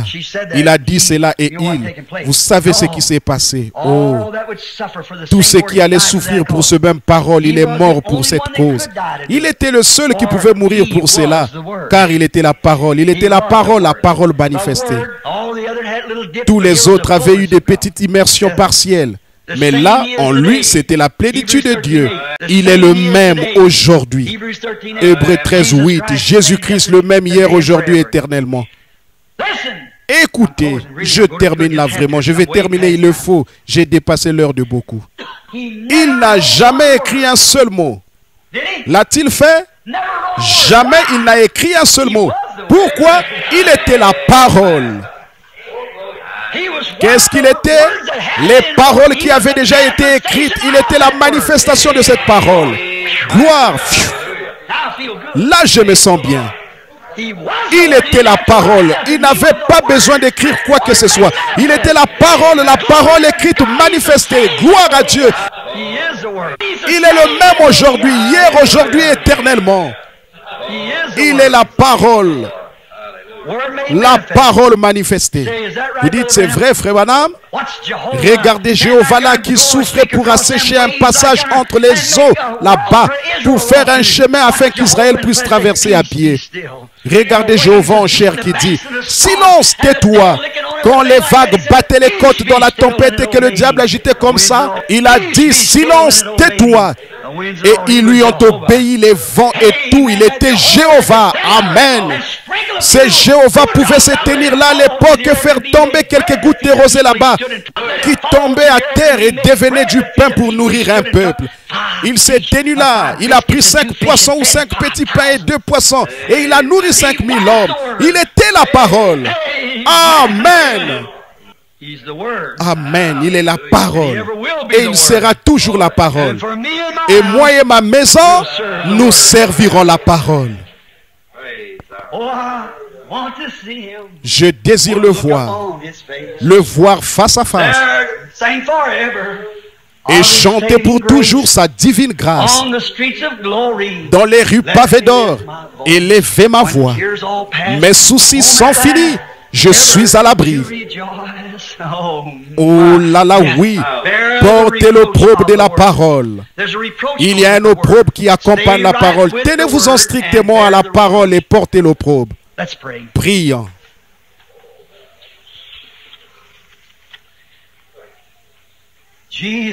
Jésus. Comme l'autre soir, Seigneur, j'ai crié. Oh Jésus, que veux-tu que je fasse? Qu'est-ce que je peux faire, Seigneur? En voyant ces choses et en sachant dans quelle heure nous vivons, qu'est-ce que je peux faire, Seigneur? Qu'est-ce que je peux faire? Je prie pour ma petite église ici, Seigneur. Je repense aux petits oiseaux de la vision, les choses qui se sont passées. Et les autres oiseaux là, c'était de grandes choses. Mais de cela, il y en avait 3 rangs, Seigneur. Mais quand ces anges sont arrivés, il ne restait plus d'oiseaux. Il ne restait plus d'oiseaux. Ces petits messagers étaient merveilleux, Seigneur, mais je crois qu'il y a quelque chose qui est sur le point d'arriver. Qu'il en soit ainsi, Seigneur. Façonne-nous et forme-nous comme tu le veux. Nous sommes l'argile, tu es le potier. En cette veille de Noël, Seigneur, nous sommes reconnaissants pour le don de Dieu, pour ce que Dieu nous a donné, bien que ce soit, nous le croyons dans notre cœur, une superstition païenne, ce jour de Noël qu'ils ont essayé d'arranger et dont ils ont fait une sorte de messe, une messe pour Christ. Mais nous ne venons pas dans la veine du Père Noël, des sapins de Noël et des décorations, mais nous venons au nom du Seigneur Jésus pour adorer le Dieu du ciel. qui s'est incarné, qui est devenu chair comme nous et qui a habité parmi nous pour racheter, qui a subi l'opprobre du nom, qui a subi l'opprobre de la croix, laisser une institution mondaine, mettre à mort Emmanuel afin qu'il puisse nous conduire à la vie éternelle. Qui sommes-nous, Seigneur? Qui sommes-nous pour fuir l'opprobre? Oh Dieu, fais de nous des vaillants soldats. Je te remets ces paroles, Père. Elles étaient peut-être un peu décousues car je suis fatigué, hélas. Mais Père, récompense ces gens pour être restés assis à écouter. Et que la puissance qui a ressuscité notre Seigneur et qui nous l'a présenté comme sauveur en ces derniers jours, qu'elle fasse que chaque esprit ici, Seigneur, perçoivent vivement combien la venue du Seigneur Jésus est proche. Qu'il en soit ainsi, Père. Guéris les malades et les affligés qui sont parmi nous. Pense les cœurs brisés, Seigneur. Nous avons traversé tellement de choses. Mon cœur porte tellement de cicatrices, Seigneur. Des durs combats. Je suis un vieux combattant. Aide-moi, Seigneur. J'ai besoin de ton aide. Peut-être que tout cela, cet entraînement remplit un but. Je l'espère, Seigneur. Aide-moi, oh Dieu, et aide cette église. Bénis-nous tous. Bénis les petits-enfants. Je pense à tous ceux, aujourd'hui les petits, les pauvres petits qui ne recevront rien là-bas. Je te prie de les accompagner, de les aider. Donne-leur la vie éternelle, Seigneur. Voilà le grand, voilà ce cadeau de Noël que nous voulons. C'est la vie de Jésus-Christ. Qu'elle règne et gouverne dans mon cœur. C'est ce que je veux, Seigneur. Bénis-nous tous maintenant. Nous te remettons ces paroles. Qu'elles tombent là où elles tomberont, Seigneur. Partout il y aura un cœur ouvert, qu'elle apporte un glorieux moment de salut au nom de Jésus. Amen. Tous ceux qui, combien l'aiment, pourtant nous presser d'ailleurs. Oh, je l'aime, je l'aime. Seigneur, que veux-tu que je fasse? N'oubliez pas les réunions de ce soir. Vous savez ce que Noël signifie maintenant? Oh, mon cadeau de Noël, c'est ceci, cette parole, Seigneur. Si seulement je peux être, si seulement je peux m'enlever du chemin pour que ta parole puisse exprimer tout cela, s'exprimer ici. C'est la chose la plus grandiose que je connaisse. Maintenant, je pense qu'ils ont des choses qu'ils veulent offrir aux enfants. Bien, je remets la réunion à Frère Neville. Que Dieu vous bénisse, Frère Neville.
Truly we say and we believe that it was predestinated to be played for us tonight. God knew that we were going to be listening to it. So let us open up our hearts and hear the message of the hour. Here's God's prophet. I think we ought to stay